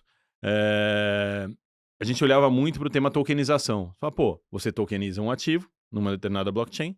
Quando você você quiser entrar ou sair, né, para funcionar o DVP ali, o smart contract, receber um ativo para entregar outro, você precisa ter uma stablecoin de reais, porque você vai pagar em reais, vai receber o ativo que você está investindo, e quando vencer, você vai entregar o ativo, vai ser queimado o ativo que você detém ali como investimento, e você vai receber reais, né? Para você funcionar tudo on-chain, você precisa dessa stablecoin. Falou, legal. Só que isso ainda, a tokenização, hoje ela tá em outro estágio do que ela estava 4 anos atrás, mas ainda é uma coisa, pô, de um prazo um pouco mais longo para as soluções serem mais on-chain de fato, assim, serem mais nativas e essas pontes entre o sistema financeiro tradicional e o mundo on-chain estarem realmente construídas, pavimentadas. A gente olhou, pô, o que tem de imediato é fazer esse fluxo acontecer entre as exchanges. Né? Você tem um mundo de arbitradores, traders, market makers, que são hoje, grosso modo, 50% do volume dentro das exchanges, porque falou, e os outros 50%? Os outros 50% é o usuário comum, né? Quando você entra lá e compra, você toma de alguém, você está tomando, cara, quase que com certeza absoluta, de um market maker. Quando você vende, você está vendendo para um market maker. Dificilmente você vai fazer um negócio entre 2 caras de retail, entendeu? Porque principalmente nos mercados mais líquidos, porque esses caras são extremamente profissionalizados, você tem caras de TradFi, de finanças tradicionais, fazendo mercado no mundo inteiro e no Brasil também. Então, a gente olhou e falou, cara, esses caras são os mesmos em todas as exchanges locais. Então faz muito sentido esse cara mover não reais, porque, cara, uma coisa que talvez não se saiba tanto é que ainda tem muita fricção do mundo cripto com o sistema financeiro. Em que pese todos os incentivos do próprio Banco Central, que é o regulador do mundo cripto, em que pese muitas iniciativas de bancos tradicionais, direcionando uma parte significativa ali dos investimentos, a cabeça deles para o mundo cripto, você tem grandes times cripto dentro de muitos bancos, ainda existe uma fricção, cara. Quando você saca R$1 milhão de uma exchange para o seu banco, para mandar para outra exchange, Pô, o cara fala, o que é esse R$1 milhão aqui? De onde veio? Por quê? Peraí, fraud prevention, talvez eu não queira que me dê algum tipo de explicação. Você fala, não, veio de uma exchange, tá indo para outra exchange, mas ainda é uma coisa que não é como era 10 anos atrás, essa fricção, mas ainda existe alguma. E pro timing do market maker, do arbitrador, do trader, cara, é muito importante que esse processo aconteça de uma forma muito fluida e sem fricção, né? Então a gente falou, cara, a gente fez pesquisa, a gente olhou isso, viu que existia ainda muito essa fricção, mas só faria sentido se isso acontecesse de forma consorciada. As exchanges, as principais, algumas exchanges, para dar esse kickstart, esse começo ali de jogo, tinham que ser parte integrante do projeto. Então, daí a gente deu quase que um shutdown ali, deu um shutdown efetivamente para o varejo da nossa iniciativa solo, ali do voo solo da MBRL, que era stable do mercado Bitcoin, e criou a BRL1 num consórcio entre MB, Foxbit, Bitso e K-Invest, que é um desses market makers. Né? E assim que a gente mintou, o lançamento dela foi a listagem simultânea nas 3 exchanges, sem FII e sem spread. Então a gente implementou de fato a conversibilidade entre BRL, entre reais e a stable de reais, sem FII nenhum. É no 0 a 0 ali, você tem R$10 mil, vai comprar BRL1, você sai com R$10 mil. Ah, é 9.900? Não, é 10 mil. No fluxo de ida e no fluxo de volta também. E para você fazer a transferência, a gente usa a rede Polygon, que é extremamente barata. E a gente zerou o fee de transação. Então, se você tem reais no MB e quer mandar reais para a Foxbit, sem voltar para o sistema financeiro, você manda via stablecoin. Se você tem R$10 mil cá, chegam R$10 mil lá. Né? Então, quando a gente lançou, rapidinho ganhou tração. Porque também a gente emprestou uma outra coisa, né? Reputação. A gente falou, cara, mas sempre vem a pergunta da stablecoin, eu falo, tá, mas quem é que garante que de fato tem ali, a gente mintou um pouco mais de R$5 milhões até agora, mas quem é que garante? Fala, ó, por hora, quem garante são essas 4 organizações, essas 4 empresas que somadas têm 40 anos de mercado cripto, que é coisa pra caramba, e a reputação de caras que estão com a cara no mercado, que se sabe quem é MB, se sabe quem é Bixo, se sabe quem é Fox, se sabe quem é K-Invest, e claro, progredindo para um estágio onde a gente vai ser auditado por uma Big Four de fato, né? Que a gente está trazendo pessoas, a gente acabou de contratar o Tomás Teixeira para ser o CEO dessa operação. Então, num primeiro momento, a gente empresta a nossa reputação. Num momento subsequente, a gente vira uma empresa auditada, de fato, por uma Big Four, para mostrar, falar, cara, por enquanto a gente divulga relatórios que a gente mesmo produz, né, com prova de reservas e tudo mais, mas para fazer esse fluxo funcionar entre essas 3 exchanges. E já começam a acontecer outros fluxos espontâneos, né? Em menos de 2 semanas depois que a gente listou, surgiram, sei lá da onde, pools na Uniswap, né? Já de par e o USDT contra a BRL1, né? Já para você poder fazer esse câmbio na Uniswap de forma automática, sei lá quem que dá liquidez para esse negócio, né? E tem alguns outros pools também rodando lá. Óbvio, o volume ainda é relativamente pequeno, mas essa é a beleza de você construir algo, né? Você constrói algo, coloca no mercado, coloca para rodar e isso começa a acontecer de forma muito orgânica. Nesse momento, a gente está já em negociação com algumas outras, tem 4 exchanges em conversas bem adiantadas para listarem também, né, para serem partes dessa rede, na verdade, que a gente está criando, que é uma rede de empresas, market makers, exchanges, carteiras, usuárias de BRL1, para justamente facilitar esse fluxo com um nível muito alto de compliance, um nível de governança muito significativo, que é essa questão reputacional e essa questão de saber o que tem ali dentro das reservas é extremamente importante, fundamental no mundo de stablecoins. O que a gente coloca nas reservas ali? LFT, Tesouro Selic e só. Não toma absolutamente nenhum risco com as reservas da BRL1. Né?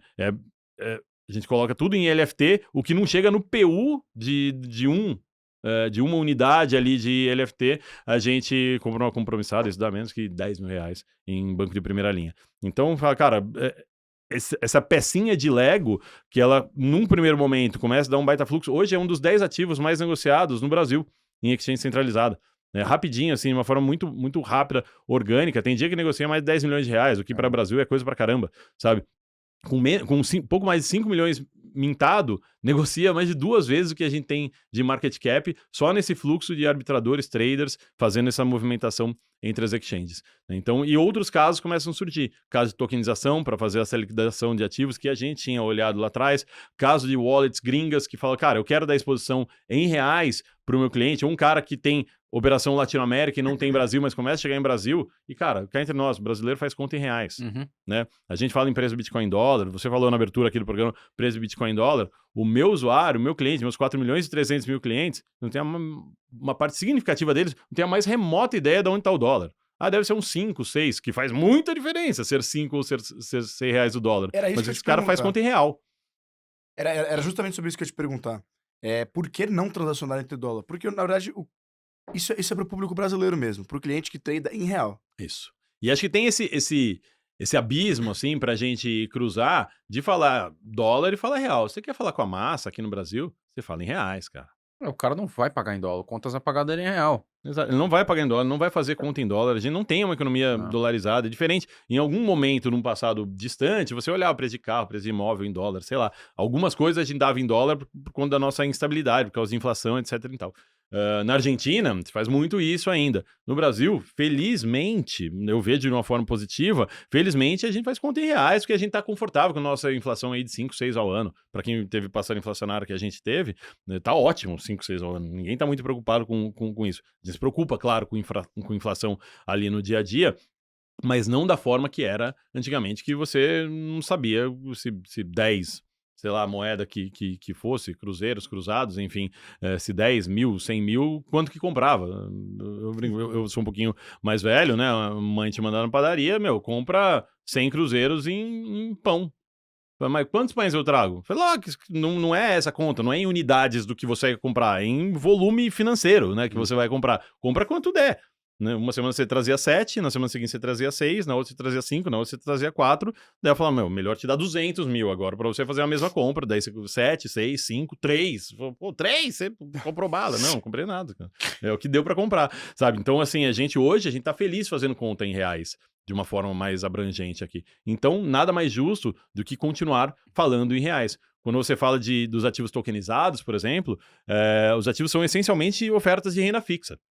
Eu faço oferta de renda fixa, uso como benchmark CDI, né, IPCA+, é essa conta que a gente faz. Ah, mas faz sentido, tem que dolarizar o patrimônio. Beleza, cara, mas tá todo mundo fazendo conta CDI ainda. Né? Eu tenho ofertas em dólar também. Né? Então é dólar mais, pô, legal pra caramba, né? Mas, essencialmente, essa peça de infraestrutura de ser um ativo em reais, né, uma stablecoin em reais, faz todo sentido pra gente. A gente tá muito entusiasmado com o progresso disso e como isso pode ser uma parte muito relevante do ambiente cripto, do ecossistema cripto local. Eu concordo. Eu tinha justamente muita dúvida em relação a isso. Você tem algum outro caso de uso? Porque, assim, esse caso de uso de fluxo de dinheiro entre exchange, você explicou perfeitamente, acho que faz sentido. Tem algum outro caso? Mercado de câmbio, por exemplo. Ativos tokenizados também, que eu mencionei, e câmbio. Câmbio é mega delicado, mas... porque essa discussão ela tá acontecendo agora, do ponto de vista regulatório. O Brasil, ele tem muito, comparativamente, ele tem muito controle de capital e uma regulação extremamente rígida no mercado de câmbio. Quando você olha para outros países, esse fluxo é muito mais livre e muito menos regulado e muito menos restritivo, né? Tanto que quando você fala, poxa, vamos usar para que serve uma stablecoin? Tem um outro fator também, antes de eu falar do exemplo, que o Brasil também é um país muito isolado, até geograficamente, né? Quando você olha o mapa, você fala, não, ó, Brasil, olha quanto vizinho aqui. Ninguém mora aqui, turma. A esmagadora maioria da população brasileira vive na costa, vive no outro lado aqui do país, que não tem um fluxo tão intenso quando tem, sei lá, na Europa, que tem tanta troca, ou que tem Sudeste Asiático, que tem esse intercâmbio muito grande entre países. O Brasil é um país gigantesco que meio que se basta, entendeu? Pô, uma parte significativa das pessoas que moram em algumas regiões aqui nunca viram um estrangeiro, ou pelo menos não tem hábito, não tem contato frequente com alguém de fora do país, com outras moedas, que seja. Então, quando você fala, não, porque a stablecoin é muito importante para o pagamento cross-border. Cara, que demanda louca é essa de fazer pagamento cross-border que as pessoas têm?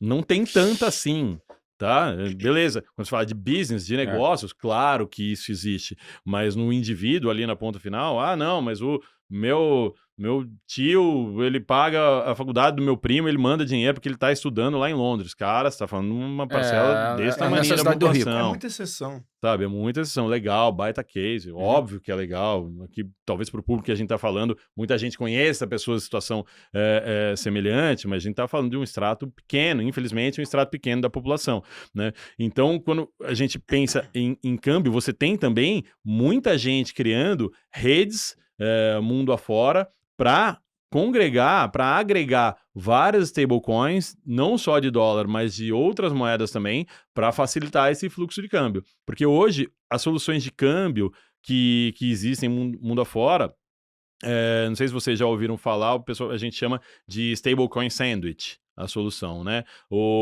Imagina que você tem um sanduíche, o recheio do sanduíche é uma stablecoin. E cada pedaço do pão é a conexão com o sistema financeiro de uma jurisdição, de um país. Então você pode ter um pedaço de pão aqui que se conecta com um Pix, vamos dar um exemplo aqui, Brasil. Aqui no meio tá trafegando stablecoin e lá na outra ponta tá chegando sei lá o que, tá chegando o ACH, que é a solução de pagamento lá dos Estados Unidos, né, em dólares.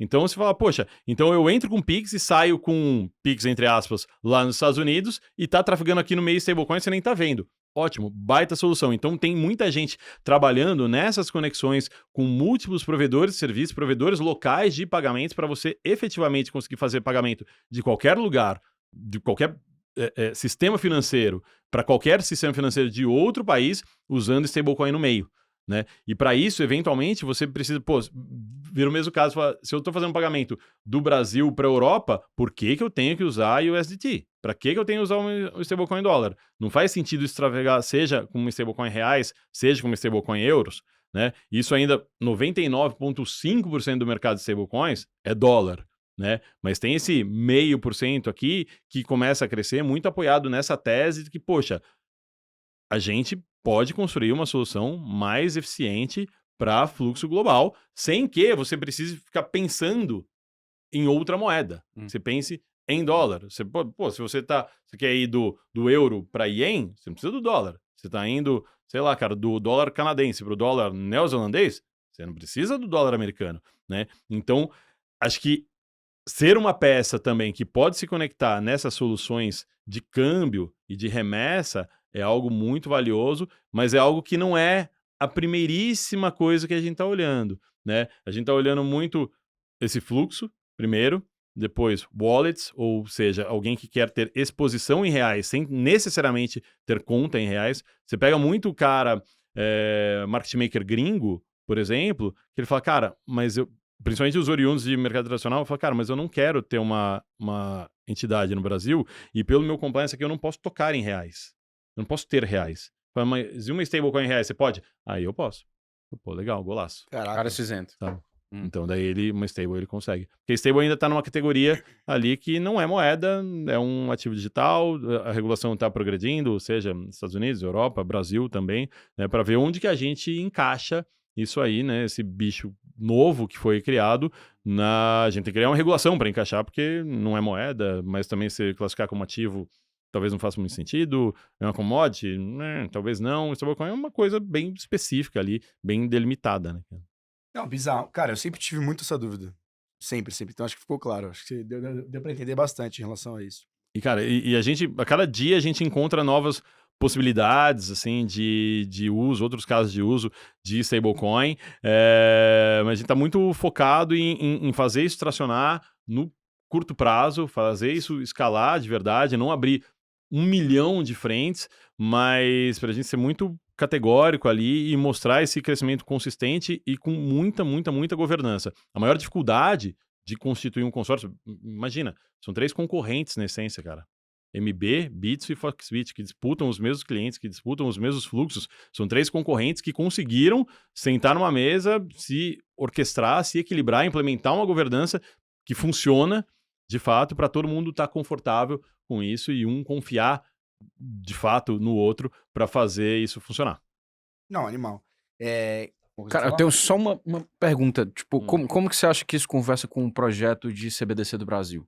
Tipo, Cara, você vê isso como uma ameaça, esse negócio, ou você acha que vocês já saíram na frente? pelo Por contrário, ser uma solução de é mercado? complementar, é muito complementar. São diferentes, né? São bem diferentes, bem Ah. diferentes. A solução de CBDC do Brasil, ela é uma solução como infraestrutura para o mercado financeiro. Uhum. O usuário final não toca na CBDC, né, no Sim. Drex. Uhum. Então, ele vai funcionar entre os bancos, as instituições financeiras e as infraestruturas de mercado, o Drex. Né? A versão que vai para o usuário final, que vai para DeFi e tudo mais, é uma stablecoin. Então, assim, em algum momento, a gente imagina que o lastro da nossa stable não vai ser LFT, vai ser Drex. Que atrás vai ter um LFT, tá? Mas vai estar lastreada na própria moeda digital, na própria CBDC, e que isso vai ser, aí facilita ainda mais em termos de auditoria, porque os dois vão estar on-chain. Uhum. Um numa rede permissionada, que é a rede Drex, e outro em redes abertas, né? Mas essa tradução, rede fechada, rede permissionada, rede aberta, é uma das vocações que a gente enxerga que a nossa stable tem. E isso, cara, não dá para fazer isso sem muita governança. Porque aí vai estar, cara, não para qualquer um ver, mas para muitos verem, e principalmente os players institucionais, né, o sistema financeiro, vai poder ver. Fala, cara, essa carteira aqui é a carteira da minha stable. E isso aqui é o que eu tenho emitido. Né, que vai ser um dado público. Hoje a gente tem Polygon, por exemplo. Entra na Polygon, vê quanto tem, entra aqui na minha e vê quanto tem emitido. Transparente. É transparente. Né? Então a gente vê muito como complementar, né? E não como competição. A gente já conversou informalmente com pessoas do próprio Banco Central e a visão é mais ou menos parecida. Sabe? Você fala, pô, cara, o que você está fazendo com a sua stable? Eu falo, cara, eu tenho reais e eu compro título público soberano que não tem nenhum risco, não tem risco de prazo, de duration, de taxa de juros, nada. Estou comprando Tesouro Selic, cara. Então, o cara fala, não, se é isso que você está fazendo, beleza. Ah, e se eu colocasse... A gente não fez isso efetivamente, não foi uma consulta, mas só extrapolando. Aí se eu colocasse crédito privado aqui? Fala, não, aí não. Aí você está meio que fazendo banking. Né? Você está captando recursos para investir em algum outro ativo para ter mais yield e tal. Aí não. Fala, não, beleza. Então a gente está com a mesma cabeça, estamos alinhados. Cara, irado. Isso ficou muito bom, porque eu realmente sempre tive essa dúvida. Vamos para os takes rápidos? Rapidinhas. Então, a gente vai fazer umas perguntas e aí as respostas são rápidas. Caso você queira justificar, fica à vontade, mas bom. se não, bate pronto. Vamos lá. Quem você acha que é o Satoshi Nakamoto? Cara, eu acho que é o Nick Szabo. Nick Szabo. E eu odiaria que fosse aquele cara Paul Leroux. Já viu a história desse cara? Paul Leroux. É muito louco. Que era um cara geninho da computação. Que é o barbudo, o cabeludo? Que morreu já? Não, tá vivo. Só que é um problema. Ele tá vivo, mas tá preso. Que era um cara que pô, super envolvido em PGP, criptografia e tal, construiu um monte de coisa, geninho. Só que em algum momento, meio que tem umas coincidências, assim, o cara fala, pô, eu vou me dedicar a outras atividades ali, quando o Satoshi falou, meu, tô largando isso aqui, vou fazer outra coisa da vida. Esse cara foi lidar com um tráfico de arma internacional bizarro. O cara é freak. E o cara foi preso, tá preso. E daí fala, pô, por que as carteiras originais do Satoshi não estão mexendo? Fala, porque ele tá preso. Caraca, espero que não seja ele. Não, tem várias coisas que desconstroem isso, mas a história é boa. Procura que é divertido. Não, eu vou Caralho. ler. Eu vou ler. Teremos. Não, o Powell vai renunciar? Vai ser demitido? O que você acha que vai rolar? Não tem demissão, né? Então, cara, acho que ele vai renunciar. você acha que vai renunciar? Não Acho vai que sim. terminar o mandato até maio do ano que vem? Não. Sério, mano? Caraca. Acho que é difícil segurar o rojão lá, cara. Pô, é doido. Aquele cara deve estar estressado, mano. É muito estresse, cara. É muito estresse. Acho que, Você acha que ele renuncia até o final desse ano ou no ano que vem? Cara, acho que é até o final desse ano. Acho que no ano que vem espera, né? Acho que ele sai fora, cara. Caraca, bizarro. Louco, né? Louco. Nunca imaginei, cara, que essas coisas fossem acontecer. Mas, cara, dá pra tomar muito risco nessas apostas lá dos Estados Unidos, porque, cara, as coisas estão meio de ponta cabeça, né, cara? Coisas meio imprevisíveis estão acontecendo, né? Pro bem e pro mal. Cara, se o Banco Central perder a independência, meu amigo, você não tem Bitcoin bastante. Não tem? Acho que essa... Isso é um ponto importantíssimo. É que a gente tem era para ser rápido, mas enfim, a gente tem aqueles dois vetores que eles são contrários para o Bitcoin, mas que os dois são bons, né? Tem o mundo quanto pior, melhor, E eles falam, não tem, você não confia no Banco Central porque ele não é independente, então isso é ruim e quanto pior, melhor. Então compra Bitcoin e tem um mundo de crescimento, juro baixo, pujança, compra Bitcoin também, porque você tem fluxo para ativos de risco. O pior dos mundos é um mundo onde tá todo mundo feliz, estável, tá tudo, tudo deu certo já, não precisamos crescer tanto, tá bom. todo mundo confia em todo mundo. Tá gostoso. Tá quentinho. Mas você não precisa de Bitcoin. Mas, cara, então esquece, daí perde valor. Né? Mas é o único cenário, não tem guerra, tá todo mundo em paz, chegamos na paz mundial. Pô, existe paz mundial, é o cenário que a gente tá vivendo. Cara, esse cenário, pra mim, é o mais improvável, onde tá tudo bem. Né? Então, assim, nos dois extremos, que é onde a gente vai estar, eu acho, ou da pujança, ou do caos, né? A gente tá mais próximo das pontas do que do centro. Os dois cenários são muito bons para o Bitcoin. Qual a sua estimativa de preço pro Bitcoin e Ethereum até o final do ano? Tá aí um ballpark aí. Isso é puro chute. Ah, né? cara, putz, eu acho que Ethereum não anda muito, mas Bitcoin, eu acho que bate 160 mil dólares. E Ethereum o quê? Uns 4 mil dólares? 5 mil dólares? 5 mil dólares. 5 mil dólares. É. Beleza. Mas, beleza, você tá carregado de Ethereum, beleza. Eu Pois fico é. feliz até. Sem spoiler aqui. Mas eu quero muito ver, falando essa diferença em reais e dólar, eu quero muito ver, acho que não vai ser esse ano, acho que ano que vem, Bitcoin R$1 milhão. Ok. Porque o dólar não vai ajudar muito. possível. Ajudar, né? Enfim, acho que não vai piorar a nossa situação de uma porrada no dólar, mas dependendo de onde o dólar tiver, cara, tipo com 160 mil dólares, a gente chega em R$1 milhão. Rapidinho. Porra, nem... Não é longe, Pô, não, quanto cara. é que tá a cotação agora? É bem possível. Seis- Adota 600 mil? o Bitcoin em reais, 600 e tantos mil. Precisa Não, nem bem duplicar. possível. Cara, um personagem do mercado de cripto sem ser o Satoshi que você admira. Ah, cara, se ele não for mancomunado com o Satoshi, se tudo não for um grande teatro, o Hal Finney. Porque você pegar um post de fórum e dar de um cara que não sabia exatamente quem era, e dar liquidez ali, e começar a trocar ideia, cara, isso é muito valioso. Podia ter passado batido. Eu acho que ele tá envolvido, né? Você acha que não? Vamos lá fazer foi um teatrinho, você acha? Eu acho. Eu acho que ele é um dos Satoshi Nakamoto. É isso. É. Eu acho que ele é um doce Satoshi Nakamoto. Cara, se não for, se ele realmente olhou e falou, cara, deixa eu ler esse bagulho aqui. Não, isso seria muito foda. Seria foda. Aí esse cara Muito é foda. muito lenda, cara. Cara, eu tomara que quando a gente morra, a gente vá lá e a gente consiga tirar todas essas dúvidas, né, Pô, cara? demais. Só, Primeira pô, coisa que e eu aí? falo. Seu Pedro, quem é? Cara, Quem sério, é? conta aí. Empresa do mercado cripto que você admira. MB, né, pô? Fora o MB. Cara, fora MB, deixa eu pensar aqui. Cara, empresa no mercado cripto que eu admiro. Pô, admiro gente pra caramba, cara. Cara, eu gosto muito. Acho que a própria Coinbase, acho que assim, tem um mérito absurdo. Mas vamos falar. Pra falar Brasil, cara, pô. Vou fazer um pouquinho de elogio aqui pra vocês, mas acho que na origem, assim, a Empíricos, como uma casa independente, olhando pra esse tema, pô, cara, super early, assim, acho que foi muito valioso, entendeu? Foi um carimbo institucional de alguma forma, né, num outro nível, mas assim, fala, esses caras não são tão doidos, essa turma que fala de Bitcoin, sabe? Então acho que acreditar nisso muito no começo, cara, acho que tem muito valor, cara. E eu gosto muito também da turma ali que criou lá atrás a BLP, que é a primeira gestora cripto pura. Que é B2V hoje. Que é B2V hoje, com a Lê e tal. Foram caras também trailblazers ali, cara, desbravaram contra tudo e contra todos, usando muito contra todos, mas não naquela, vou fazer, Dani, sou rebelde. Mas não, cara, usando reputação que eles construíram de mercado tradicional pra ir lá, falar com o regulador, falar, oi, tudo bem? Oi, CVM. Oi, fulano. Oi, administrador de fundos. Sou eu aqui. Pô, te conheço há tanto tempo. Tem um negócio chamado Bitcoin. Fala, pô, até você.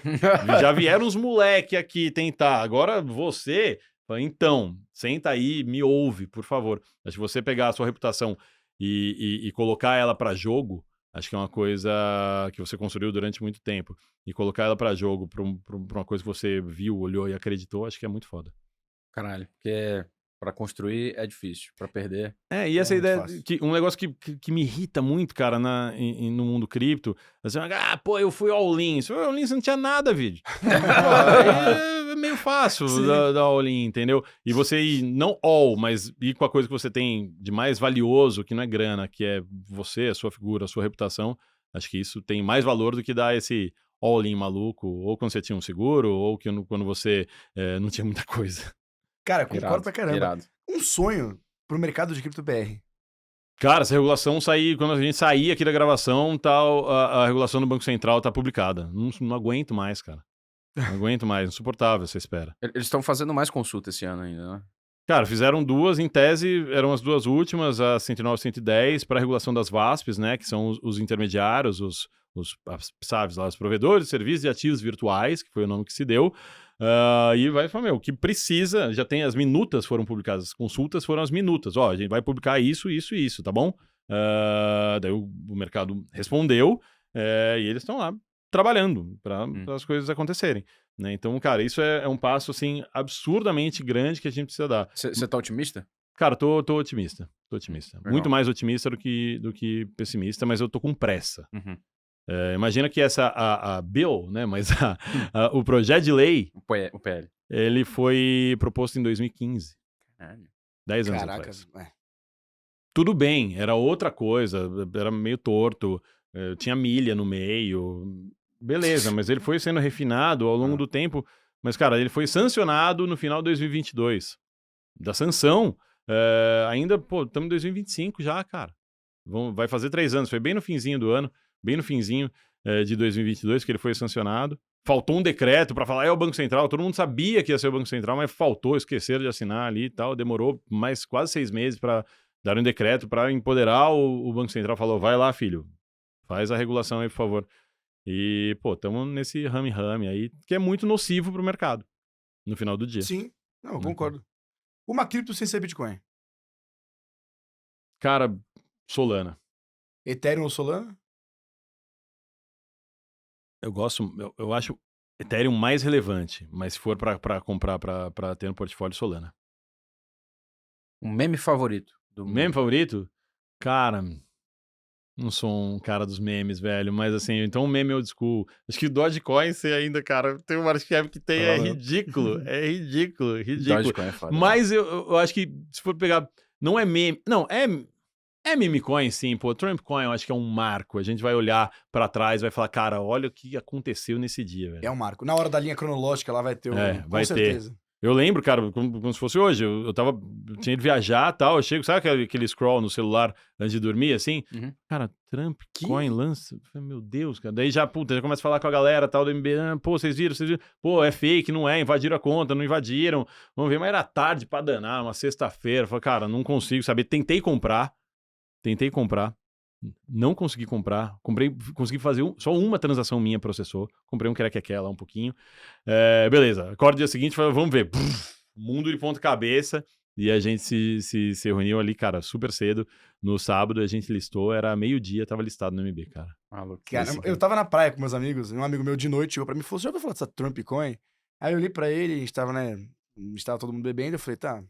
Esse cara deve estar falando alguma besteira aí. Beleza. Depois eu vejo, outro dia eu vejo. Eu acordei no outro dia, minha reação, eu chamei, ele tava viajando comigo, né? Eu falei, cara, que maluquice absurda, assim. Cara, imagina que pra gente foi uma mobilização, um baita case pra gente de se mobilizar. Sim. Cara, e aí, o que a gente faz? Não foi tipo, claro, vamos listar.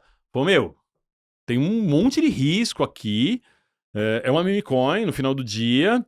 Ainda tem um risco residual de ser fake, de a gente dar uma baita barrigada aqui, mas a gente fez um comitê dos mais degenerados ali do MB pra olhar e dar esse call. Falou, galera, a gente tem que listar. Eu falei, cara, eu que cravei lá o filme, falei, tem que fazer mesmo, Foi sexta-feira à noite. Não, esse foi no sábado de manhã. Sábado de manhã. Foi sábado de manhã, bem cedinho. Daí era, sei lá, meio-dia, tralalá, a gente foi a primeira exchange local a listar. Que doideira. Centralizada. E explodiu, cara. O volume absurdo no sábado e no domingo, que é um dia meio morto. Domingo foi quando explodiu mesmo, né? Cara, foi o maior volume que a gente fez, somando todos os ativos desde 2021. Foi surreal, cara. Foi surreal. Vocês foram muito, muito foda, sério. Foi animal, foi legal pra caramba, foi divertido. Trump Foi Coin divertido. foi um baita de um headline.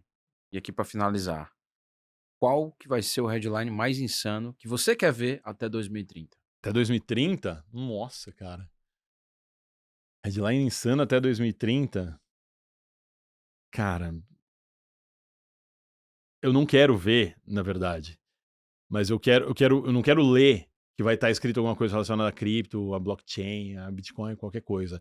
Mas sabe quando você vê um headline e você sabe falar, cara, eu sei eu sei o que está por trás, eu sei qual que é a infraestrutura, sabe? É que, sei lá, cara, que agentes de AI fazem um volume de dinheiro, sei lá, maior do que as 3 maiores instituições financeiras americanas somadas, sabe? Essas coisas, assim. E que daí você olha assim, sabe aquele memezinho do cara na festa, no cantinho, tá todo mundo dançando. Fala, cara, Eles não sabem eles que... não sabem que todo esse volume é feito via stablecoins, sabe? Eles acham que são os agentes pagando, é dinheiro e tal. Cara, eles não sabem, é tudo via stable. E dane-se, na verdade, entendeu? Pode não estar escrito stablecoin nenhum. Quando você vai para o texto, não tá escrito stablecoin, não tá escrito cripto, não tá escrito blockchain. Mas eu sei, você sabe, ele sabe. Aí eu vou gostar, entendeu? É esse tipo de headline que eu quero ver. É quando você supera, quando a tecnologia ela vence, quando você não enxerga ela, quando ninguém tá falando sobre ela. A gente usa o WhatsApp e ninguém fala que é uma solução de criptografia ponto a ponto. Inventa até apelido, né? Ninguém Zap. WhatsApp, é isso. E todo mundo usa, cara. Ninguém quer saber. E ninguém quer saber, ninguém se importa, entendeu? Aí é quando você vai falar, cara, eles não sabem, mas eu sei. Irado. Cara, Tota, a última mesmo. Um livro. Não precisa ser de cripto. Se quiser ser de cripto, pode ser. Cara, eu vou ser repetitivo aqui com 2 livros. De cripto, pra mim, o Padrão Bitcoin, que não é um livro técnico, mas é um livro que meio que explode a cabeça, assim, pra você saber o que tá além da parte técnica. E não cripto, cara, sou pirado, eu gosto muito de tênis, eu tenho lido muita coisa sobre tênis, sou pirado na biografia do Agassi, eu acho muito foda sobre o que fazer, o que não fazer na vida também. O Agassi tá treinando o Rooney agora, você viu, né? Vi. Quem que vai ganhar? Então a última. Quem que vai ganhar o US Open? US Open? Pô, eu participo de um bolão, eu preciso torcer pro Fritz, cara. Pro Fritz? Putz. É que eu já usei o Sinner, já usei o Alcaraz, já usei o do jogo. De cada. Exato. Eu preciso torcer pro Fritz. E o Ben Shelton vai ganhar Toronto. Ben Shelton vai ganhar Toronto. Eu acho que vai ser o Rooney, mas... Vamos ver. Eu não saber. Tota, obrigado. Valeu. Muito obrigado, foi um prazerzão. Acho que só tenho que te agradecer, porque, pô, foi uma aula aqui. Obrigado, cara. Pô, um prazer, legal. E tocar em temas fala mais... pra galera onde eles podem te encontrar aí nas redes sociais. Boa. Onde eu mais escrevo é no LinkedIn. Então, o meu LinkedIn é bem ativo. Pode me chamar por lá também, respondo, bato papo. Falo um pouquinho no Twitter, mas não muito. É @ftota no Twitter, no X que seja. Fabrício Tota no LinkedIn. E escrevo uma coluna também no Estadão Investidor todo mês. Tento ser um pouco provocativo com a turma de finanças tradicionais, mas não muito. Sou muito receptivo, na verdade. Não canso de ter esse papo. Acho que a gente não pode se cansar. Ainda que dê preguiça de vez em quando, mas a gente vai em frente e tem esse papo. Estamos aqui na Faria Lima e acho que é uma parte significativa da nossa missão. Fantástico. Tota, muito obrigado. Pessoal, se inscreve no canal, toca no sininho. E eu tô esquecendo alguma coisa? Não, compartilha e comenta aqui, por favor, pô.